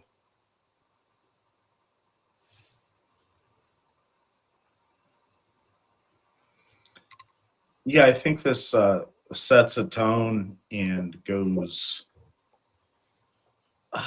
into the next few stanzas here. A lot of things are uncertain, and you can't trust, and you never know when the winds, literally the winds of fortune, things shift, and you find yourself in need. There's not a lot you can rest with complete surety and being solid on. So I think that's one of the, kind of the lament is like, hey, there's a lot of stuff you just can't trust. So some of this is about making the best of that. And you never know when you're going to need friends, or you're going to need the goodwill of someone else when you find yourself, come up short. And I think that goes in and sets a tone here, like I said, for the next several verses. Yeah, so Svan, will you take us through 75, please? Yeah. A man knows not, if nothing he knows, that gold often apes begets. One man is wealthy and one is poor, yet scorn for him none should have. This one is interesting, especially in relation to the gold oft apes begets, and the word api does mean ape, but it also means fool. And so in this regards, he uses the word ape as in a simian, a primate. But I think that it's more or less using the word like a fool. But I think this is speaking predominantly that even foolish people, get rich. Even this kind of, I think, is speaking more along the lines of like the nature of a truthful thing. There are good people who are not successful, and there are bad people or foolish people who are successful. And it's often very hard for someone to hold in this kind of concept that, how dare they, be well off and I'm not well off, or so much, like kind of what you were saying before about this context that people have in their minds, that wealth is somehow bad, and that if other people are wealthy, we don't, congratulate them in these regards. And so this one's kind of saying like that, that it's the wealth and treasures begotten by others are not your own, and that you should focus there on your own gaining, and you shouldn't spend your time scorning them, or deriding them, or holding them in contempt.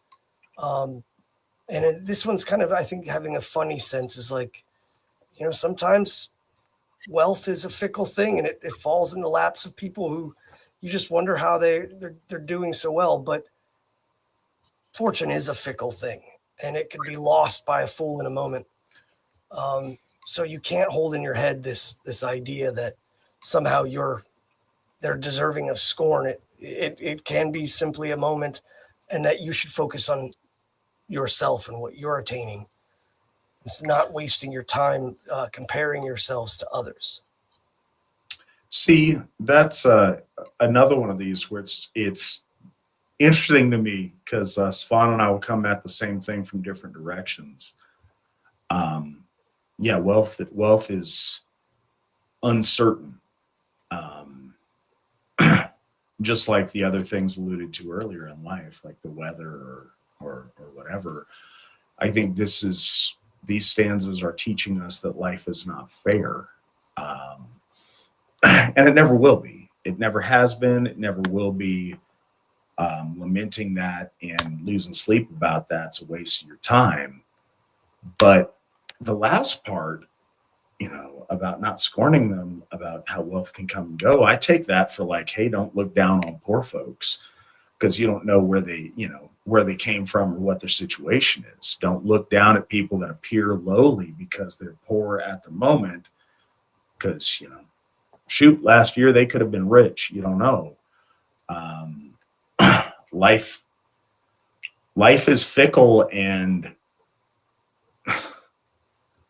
there's things out there that you can't trust, and life's not fair. I think a lot of the wisdom in the Hávamál teaches us a bit about what to put your stock in and what not to. And it also talks a little bit about that with spending. Money comes and goes. Friendship often does not. Often you have friends that you make for your entire life, and maybe you haven't seen them for a long time. And you get back with them, and it's like, it's like no time had passed. There's certain things you can invest in that are really good return on investment. And things happen where money comes and goes. But wisdom and learning and relationships and friendships and family, these things tend a lot more towards the eternal and towards something you can trust and put stock in. Experience and a life, that's been worthy in deeds. Once a deed's done and in the record books, it's there and it exists in eternity. No matter what happens afterwards, at that moment in time, the thing happened, and that can't be taken away.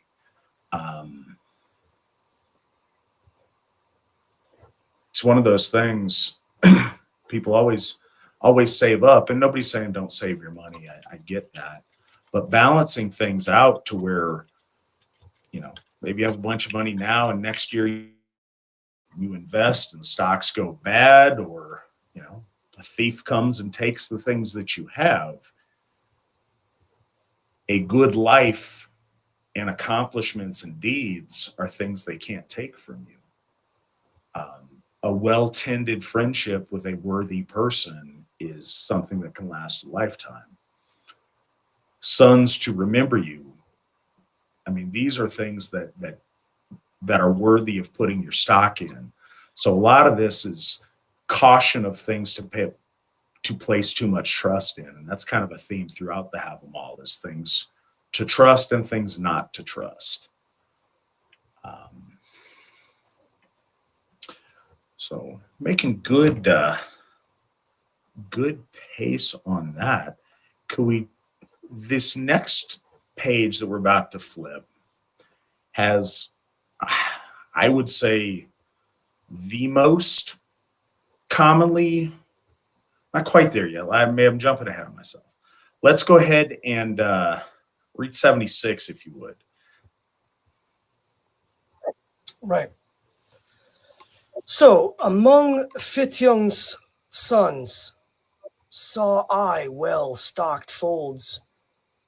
Now bear they the beggar staff. Wealth is as swift as a winking eye. Of friends, the falsest it is. So, Fitjung's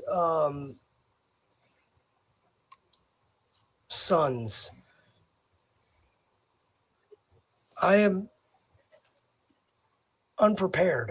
I just realized in relation to the origins of Fitjungs.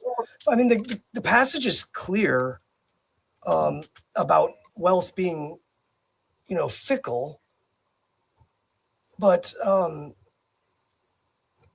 I've been looking for relations specifically, and story-wise with Fitjung, the nourisher. And in the notes here that they're speaking of the earth, that this is a poetic name again for the earth, like Fjord, Fjorgen and Fitjung. So in essence, I would imagine it referring to humanity, the sons of the earth. And that's where I was kind of a bit taken aback. I was like quickly trying to, the meaning of it in relation to there's specifics. But if it's read as among the sons of the earth, I saw well-stocked folds. Now they bear beggar staves. Wealth is swift as a winking eye. So like people who gain bounty from the earth, and or just again, that's a very interesting point. But the overall of it is not, and that the rest of it is simple. Is that you could have 1 minute a large bounty, and the next, you're at a loss, and it's simply stating this as a wise fact. Don't rely on wealth. It comes and it goes. You should,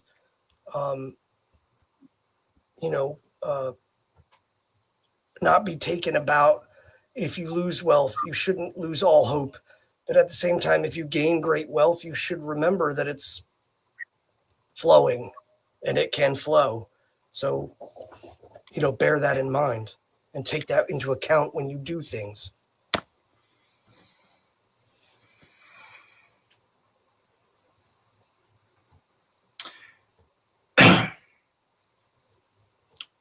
Yeah, I don't have any more to add. I wish I did. I thought I was going to be clever and look it up while you were talking on that, but there's not a lot to be found on Fitjung, other than people likening that to be another name for Jord or Mother Earth. But we talked this to death a second ago. I think this is a restatement of that truth that wealth is fleeting. You can't trust it. If you put all your faith in your wealth, people can take that from you. We have a lot of institutions in the world today to make investments and savings safer than they would be otherwise. In the time in which this was written, if you have a treasure hoard, if I get some of my buddies and we want to come at you and you're not paying attention, we can take all your wealth from you. That happens in this day and age too, just in more sophisticated, different ways. Maybe it's a Nigerian prince, I don't know, but wealth can come and go. So yeah, this just talks about how fickle that is. Now these next two are probably the most popular verses from the Hávamál, I would say. Certainly ones that I think we're all familiar with, or more people are familiar with them than the others. Yeah, and I think this stanza that we just covered about the fickleness of wealth sometimes is either a lot of people remove it, or they bring these to the forefront and then kind of mention it later.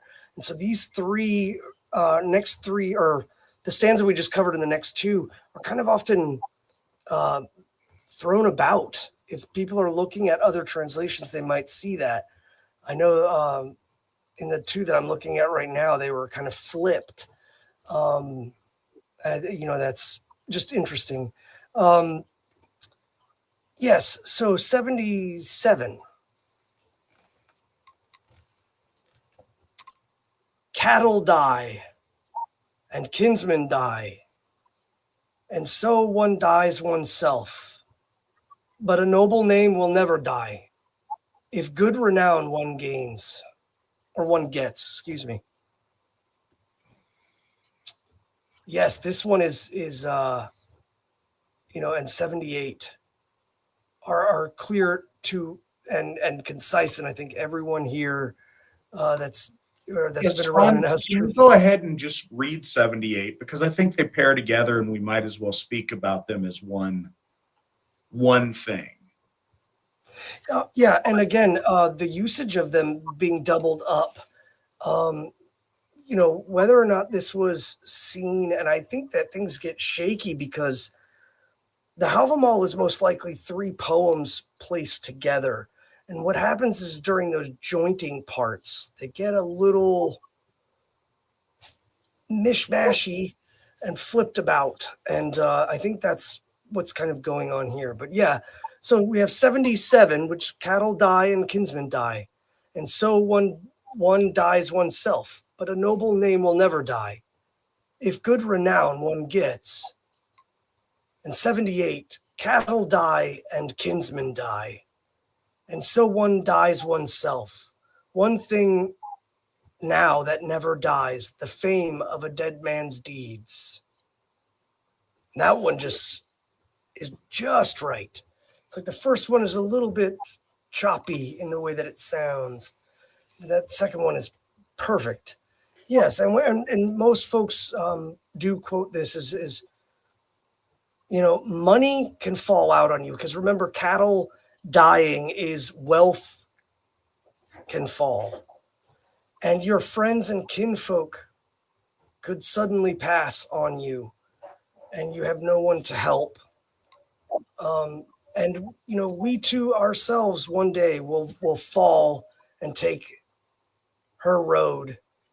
Um, but one thing that doesn't die is the culmination and renown of our deeds. And this is a huge point I think that a lot of our, especially in our church, we look at is building bright fame and being witnessed while we live, but also building great renown even after our past our days here in the middle. And it's done through deeds, how you will be remembered. And that was so important to our ancestors. And it is, fallen away. And I would say it's a product of falling away in this modern, the last 2 centuries has fallen into a kind of sense, like ever since the Industrial Revolution, a lot of our kind of ability to build renown for ourselves and build a name for ourselves has kind of been thrashed away in a lot of folks, a lot of people in the West, and have become part of the faceless masses, and are okay with that. Some people even celebrate that. They want to be part of the faceless mass, the glob, the monoculture, mono society, mono whatever, and that's really really sad. I think that our ancestors sought renown through deed. That didn't mean that they were solely an individual, but they did rely on their folk and their people. But you wanted your people to speak about you for ages to come. Your children, your grandchildren, your great grandchildren, and great, and so on and so forth, speaking your name long after you've passed. Yeah, I think these ones are extremely important for a great many things, as we've said. And I think the juxtaposition of these things. So cattle die, your mobile wealth, your herd can get stricken with a disease, something can happen, wealth is fleeting. So what's better than wealth? Well, cool, family. Investing in family is better than wealth, and you can trust that more. But those folks die too. You can't count that they're always going to make it. Those folks can die. But reputation doesn't have to. If enough people know it, and there's certain people, and I think this is something we've all, that's worthy to aspire to, but that so few people have. But when you think about certain people, Alexander the Great, it's been what, 2,500 years, 25 centuries or so since his time, yet everyone knows who that is to one degree or another, or Julius Caesar, or heroes from our past. We all know their names, we know their deeds. Those people have achieved a level of immortality that surpasses most people. So if done right, you can do deeds that echo throughout thousands of years. Maybe we won't get there. Maybe we will. But if we try, we'll get a lot further than we would have if we didn't. But reputation is so important. So this is advice to us to build our own investment in our own immortality by being worthy of being spoken about and being remembered. But it's also a responsibility upon us to remember those people from our past, to remember our kinfolk that have passed, to remember the heroes of our folk who have done worthy deeds, and to celebrate them and carry on that cult to them after they've passed, to keep their names and their reputations alive here in Midgard as long as we can. We need to do that. And so many of our people, and I think this has been a conscious effort by our foes, have tried to erode all of that. It's our responsibility not to let that happen, and to remember the heroes of our people, to celebrate them, to sing their praises, to talk of their deeds. And we all bear that responsibility individually and collectively. And I think this is a really important mandate for us to do that and make sure that we do that.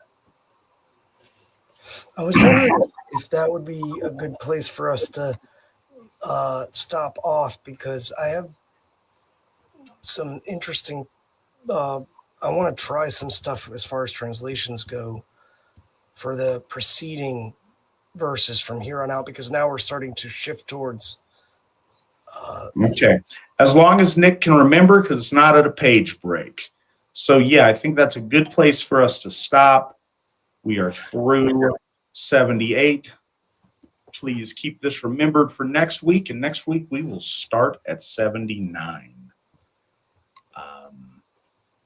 I do think that that's, if ever there were a perfect place to stop, I think that's the place.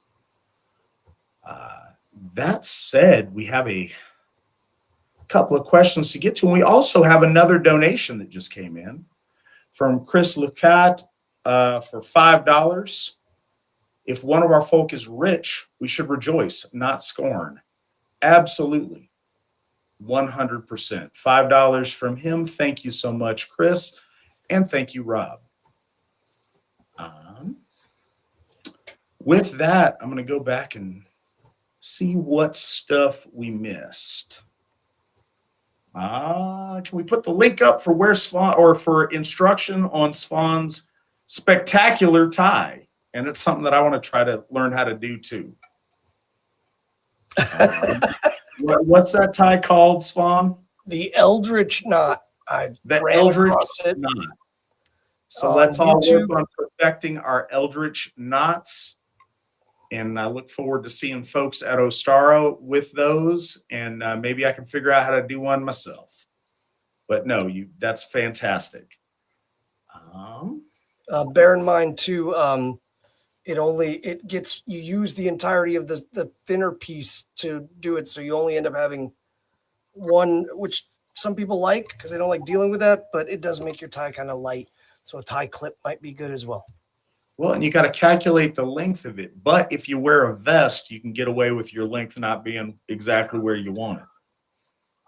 That's actually one of the best parts about this this knot is you actually set it where you want and then tie it, and it won't change the length of what you set on the main tie. Awesome. So it's really easy that way. You never have to worry about it riding high or going short. And Rob is a glutton for punishment. We just see another A reminder in the group from Gothi Rob Stam that he is going to try to make the donation before the show ends. So let's get the last minute donations in. Rob, seriously, thank you so much. It's much, much appreciated. This is high renowned. All right. So a question from Michael from Njordshof. In episode 83, Witan Svan spoke of the Valknot. Why did you describe getting one tattooed turns you into a cog in the wheel? And also, what side is up, point, or flat? I've heard both. So, yes, Svan, could you break down you talked about runic tattoos 2 weeks ago. Could you reiterate the bit you did about the Valknot? And also, and I think this is interesting because of just the archaeology of it. Which way is up? Well, I would be amiss to not be absolutely truthful, and I can always imagine that there's always going to be this basement dweller internet wizard that's going to do the well actually. So I'll cut ahead and just show that I know this. There is no written reference to the meaning of the symbol to our ancestors. It is carved on stones, but there is nothing explaining its meaning and its usage to our ancestors in the past. So, there's always somebody that's going to be like, well, the meaning doesn't have any meaning because we don't know what our ancestors thought. However, it was always, it is, all of it on its accounts is placed on stones that show sacrificial transitions, battle transitions, and life to death transitions. And it has been referred to as the Valknot or the Valknot, like the knot of the chosen. And so the correlation between Lord Woden and the Valknot are clearly there based on the context of the carvings. But there is no runestone that says this symbol means this. So a lot of people have different interpretations of it, and that's what makes, one, symbols extremely enigmatic, and two, the validity of symbology in our culture today does not get lost because we don't know what it meant to our ancestors, because it does mean something to us now. And so people have always thought of this as in reference to Lord Woden's binding of fetters and loosening of fetters. And that the idea of the sacrifice of, or the commitment to the processes of Lord Woden's deeds and what he's doing, the ultimate goals, prolonging Ragnarok, or whatever it might be, is associated with this symbol as well. So if you look at it from an archaeological standpoint and say, okay, it's just a symbol on a stone that depicts sacrifice and dying in battle and being chosen. But that's it. Perhaps it's just, a little bit of carving filigree, but it has become a symbol of Lord Odin himself by our people of today because of those connections. They are not. It's never placed. It's actually placed numerous directions, so there is no correct up or down. That's the same with the runes. A lot of that, the idea of upside down being negative or what have you. No, they were often turned. Sometimes they were placed together. There would be 2 or 3 of them kind of touching on sides. I've seen some very interesting diagrams of people having a lattice of them connected. And I thought that was extremely interesting. There's also 2 different variations. Generally, there's the one where it is 3 triangles interwoven. And then there is another one where it is actually like a triskelion, that they're not individual woven triangles. They are triangles that all meet back up in the center, and that they branch off with 3 legs. So I've seen both of those. What culturally it has become is that if Lord Vothen is the one who binds and unbinds, then by placing the knot on your skin and in your blood, you are binding yourself to Lord Vothen and his deeds, his machinations. If Lord Vothen is trying to inspire the people, if Lord Vothen is trying to call people home, if Lord Vothen is trying to redawn and bring back our people to the gods, because now is the time that he has determined to do so, then you dedicate yourself to doing so. But there's a kind of a darker side in this lore, and that is that you are, at his disposal, if you will.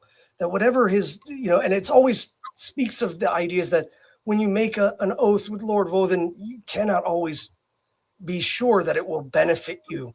It's that he is fickle and turns, and not all that is bad is necessarily bad, but maybe bad for you, because everything that's the wisdom of knowing broad things means that oftentimes in our ignorance we might think that we know what's going on and we don't. I've taken it beyond even more so with the meaning of that the Valknut is also the symbol of the tripartite of the dynamic Lord himself, that it is Vothen, Vili, and Ve that the 3 triangles represent.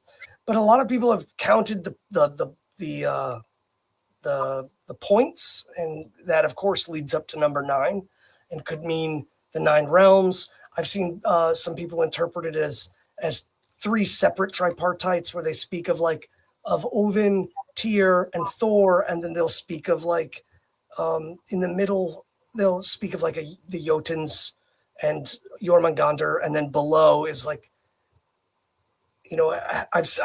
just interesting takes on it, and I'm not super familiar with it, but I have seen where they mention Jormungandr, Fenris, and Hela, and then another tripartite and another tripartite. There are a lot of interpretations to it, but this aspect of what I'm speaking of goes way back. I remember coming into Asatru in the early 90s and people still speaking of it as the ideas that you don't bind yourself to Lord Vothen and make yourself available to the mission lightheartedly. And that's where it comes from. So the symbol itself just has its own mythos even now, and has built up in the last 40, 50 years. But if you were to ask, what does it mean on the stones? You're not going to find an answer. And I think that's kind of the cool part about it, is the mystery that it's built. So that's what, and I've seen different spellings, and there's, Val Knut, Knut. I've seen Val Not, Knot. They're all there, but it does mean the knot of the chosen, or the knot of the chosen knot. And again, the source of where that comes from is not written down. So I don't know. It most likely is fairly modern. No telling as to who exactly would lay claim on naming it. So I think it's, I don't know, just worth mentioning the well actually basement wizard.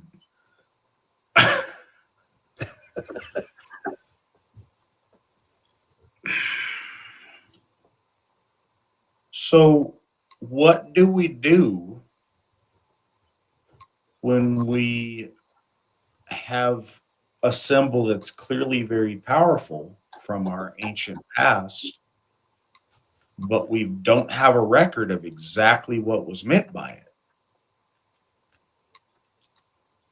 if you throw up your hands and like, oh, well, I don't know, it could be anything, then you're useless. What we do is, as Gothar, as priests of our faith and our gods, is we try to ascertain the best use of it and the best meaning for it. And what do? Well, we look at the different instances it was used and why.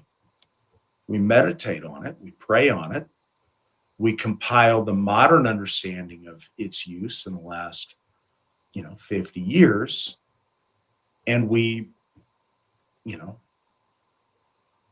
make of it the best that we can, and we seek truth in it. Symbols evolve their meaning over time as social context changes, as people's wisdom grows, and as their relationship with our gods grow. It certainly is an Odinic symbol, and we see that in the archaeology. We see it associated with Odin. It has always been associated with Odin in modern times. It is, in fact, associated with the Allfather. Exactly what it means is unclear. It shows the tripartite that Svan always talks about. It even shows a tripartite version of the tripartite. It hits that number 3 in a really profound way. We also have someone mention that it, is reminiscent of the 9 realms. And it is. And it's a pathway between all of those realms. I mean, if one were to take it that way, the corners are accessible through all those different ways. It is a really powerful and sacred symbol to our folk, and the well actuallys contribute nothing, and they can do what they like with it as they eat dry cereal on mom's couch in the basement.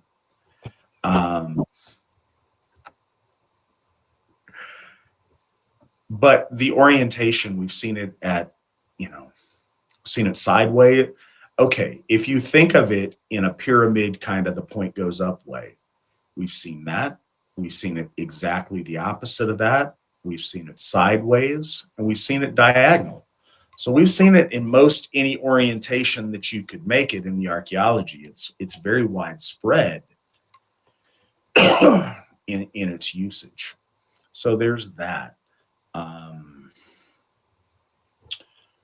We also have, and I'm just looking at the questions that we have. We hit a lot of them during the show, which I like. So the Wolf Throne asked, I guess he asked this question last week. I asked the question in the last stream with Brandy and the Githias, but I wanted to know your thoughts as well. Do you think the idea of having a patron or matron is quote unquote new age? And do either of you have a patron or matron or a deity you have the deepest relationship with? So I'm going to throw this to Svan, but I'm going to say up front, I think that the obsession with it is new aged, but the concept is very old. And you certainly have people that were what's called full truly with a particular god or goddess. You have recorded instances of that in our, the arch heathen past, I guess, or whatever. In the original Asatru, before the Christianization, you have instances of that, certainly, often associated with a priest of a particular god or with somebody who was consecrated and like devoted to that god by their parents at their birth, sometimes even given, a name that has that god's name incorporated in it. And so you do see some of that. Svan, what are your thoughts on that? And do you have a god or goddess that you have a more special than others relationship with? Well, yeah, to kind of lean in on what you said, I think the original Gothar, maybe perhaps, I mean, like in reference to Hrapkel's being phrase Gothi, Being a Gothi of a specific one of the gods is interesting in two folds, because one, it denotes the idea that our ancestors had a common knowledge of the multiplicity of the gods. And that so much so that a person could be a Gothi of one of the gods, and it was just understood that they held that link. I think that it's, again, has to be measured. We have to be careful in this day and age, because a lot of people lend too much into monotheism as the template that they left, or that it's just easier to have one, or all the gods are really just Odin. We got to get away from that for sure. But the having full trui, or having a higher troth, or perhaps a sacred moment that you like. I have a huge amount of like visceral emotional feelings in relation to Lord Thor. Like, I have prayed and have had things I can't explain just happen, to the point where I feel a greater connection than, say, to perhaps Forseti. But I believe it is important that we do honor all the gods in the way that, by expanding our knowledge about them, and again, reaching out to them, because I have met people who have a great, perhaps like connection to Uller. Perhaps for whatever reasons, they find themselves leaning in that direction. And I think that's good. I think it's fine for us to build relationships with the gods on individual levels, and goddesses. I think that all the women folk of Asatru should take great desire to learn about the Asanya and reach out to them and pray to them and learn their wisdoms. And I do believe that they will teach you. You just, again, it's about opening yourself up to those wisdoms. I don't think it's foolish or childish. It's just, I would be careful of, like, again, I'm doing paganism, but it's really just monotheism. Like, some people do that nowadays. And for myself, I when I was young, everything was Odin. Everything was about Odin.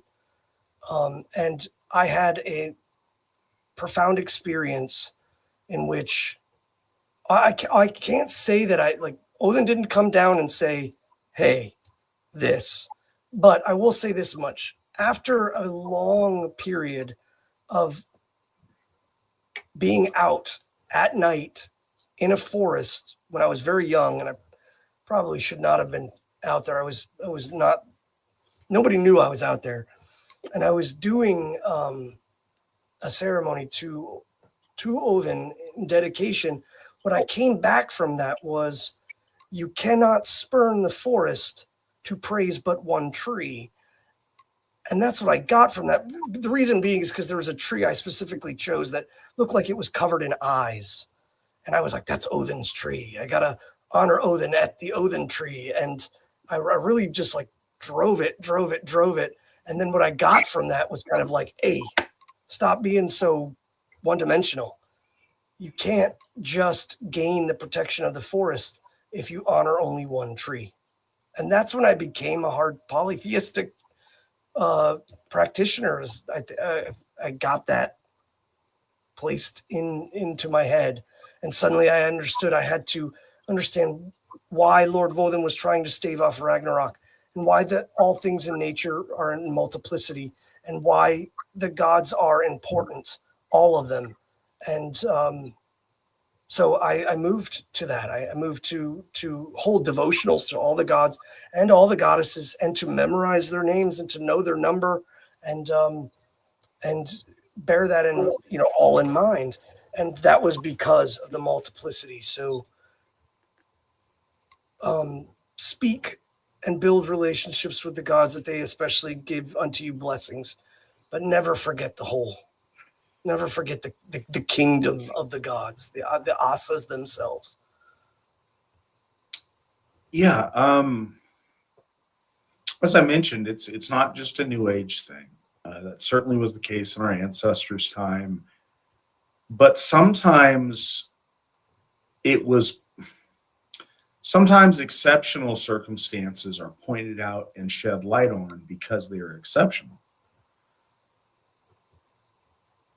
We don't see that as being the common thing for all the people to do. We see that as very select individuals do that. Certainly when we see somebody Frey's Gothi or somebody, Thor's Gothi or whatever, in the golden age, I would imagine that our ancestors had very established cults to all of these gods that had their own individual people who were responsible for that cultic practice. We see that in other Aryan faiths. That's clearly a thing. You would have people that attend to Odin because that's his shrine and it's a particular priest to him that does those sacrifices. That makes sense in that context. And again, when we have millions of our folk come home to Asatru, then we'll probably have some specialized cults to these different gods. And that's a really important evolution. We're not there yet, though. We're bringing all of our people home, and the celebration of our faith as a whole is extremely important now. Svan's point, and I think it's well taken, is it's very easy for us to, this God seems cool, I'm going to jump on this, and then turning it into a monotheism of whatever of our gods you think's particularly cool. And that misses the point. And I think that's sacrilegious. Even in those cases where you have someone who is a particular Gothi of a particular god, we have no reason to believe they were irreverent towards all the other gods or that they had no relationship with the other gods. They just had a particular special relationship with one of them. And that's a little bit different than what the modern tendency tends to be. No, polytheism, the beauty of that is there are many gods and you can have a very complex relationship with divinity. And that's important. Don't cast that aside because it's easier to just pick one thing. That's not holistic. It's not whole. It's not what we were meant to do. Now, having a special relationship with one of our gods is a completely appropriate thing if that's something that you're called to do.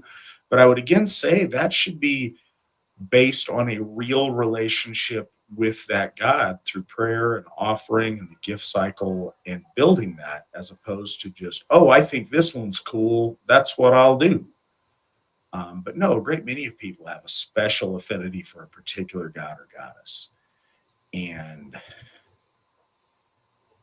like any relationships, you have people that you are closer to, or you have family members who you are closer to than other family. Relationships are like that. There is no such thing as equality. So no relationship with any of the gods is perfectly equal, nor should it be. But I think it's like you don't need to look at it as an either or you have to choose one scenario, because it's not that at all. And I'd say even if you did have a specific relationship with one of our gods or goddesses, you should build a relationship with all of them to the best of your ability that's respectful and pious. And, maybe you have one you have a special relationship with, but that doesn't preclude you having relationships with all of them and coming to a better understanding. And when people do the whole like, I'm going to pick this one because they sound cool, I think it does a great disservice to our gods and goddesses that have less spotlight on them. So I look forward to, as we establish Hofs to more of our gods and goddesses, especially, when we have a Hof to Forseti or a Hof to Vauli or to Vidar, building those kind of special relationships and special better understandings. and I think we'll definitely get there. But I mean, as for me, I would feel impious saying that I have a particular God, that I have some greater relationship to others. I feel tremendously blessed by the gods in general, and certainly different gods at different times. Absolutely. But yeah, so that's a thing. And no, that's not just a new age thing, but it's very easy for it to become new agey. And I would just advise caution on that. That said, we're going to call it a night. But Svan, you got a last thing you'd like to throw in there? Yeah, I just wanted to lean in a little bit on the two comments that were made about the Valknot.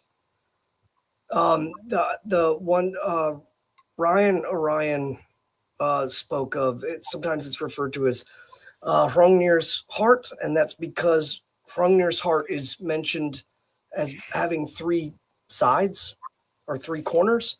And so I think that that's the correlation, but the stones in which the Valknot is carved upon has no references to a Jotun or to Thor, and he was such a pivotal part of Thor's, triumphs, that I think that placement, other than the fact that it has 3 points, is about it. The other is the Valknot could be seen as like a symbol of Bifrost then. Well, I will say this much. Every time that it's ever utilized, and the big one is in Gotland, in the Hamara stone, there is a sacrifice of a human, like most likely a war capture, because they did that then, in which they would capture opposing warriors and then give them as an offering to the Lord of Battle, to Lord Woden. The Valknot is placed above, and so most likely utilizing that summation is that it is heavily associated with death and with the binding of perhaps a soul as property to Odin, and that's what brings a lot of the dark, mysterious, don't get this just on your body for the sake of it kind of mythos, because it is on the back of a image of a person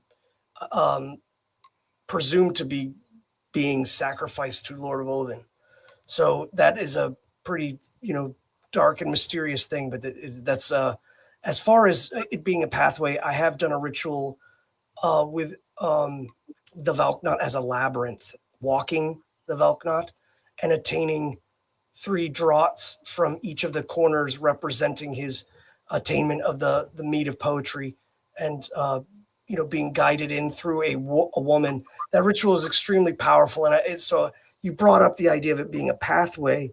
I certainly have seen it used that way, but as far as its actual meaning, we don't know. But our summation is death, and most certainly connections to Odin, just as much in statuary that shows ravens, eagles, wolves, and horses in relation to him. The Valknot can easily be placed in correlation to him as well. So, I mean, that's really all we have. I just wanted to do a little bit more on that one. Absolutely. And as a final note, capping it, Gothi Rob Stam has rounded up slightly. His contribution is 500 for the night. So that's amazing. Thank you so much, Rob. We appreciate you. That's a really important thing you did. Thank you. Not only that, but he encouraged others to donate in kind. So that really does help out a lot of what we're trying to do, and it's examples like that are very inspirational. Thank you for it. Well, it's fine. You're not feeling well. We'll let you get a little bit of rest. I'm going to go eat some dinner, and we will pick up where we left off next week. I'm really enjoying this series. I hope the rest of you are as well. Thank you for your questions. Thank you for thank you for listening and being such a great audience. And thank you very much, those that donated. We really appreciate you guys. Your generosity goes a long way. Until next week, that is, hail the gods, hail the folk, hail the AFA. And remember that victory never sleeps.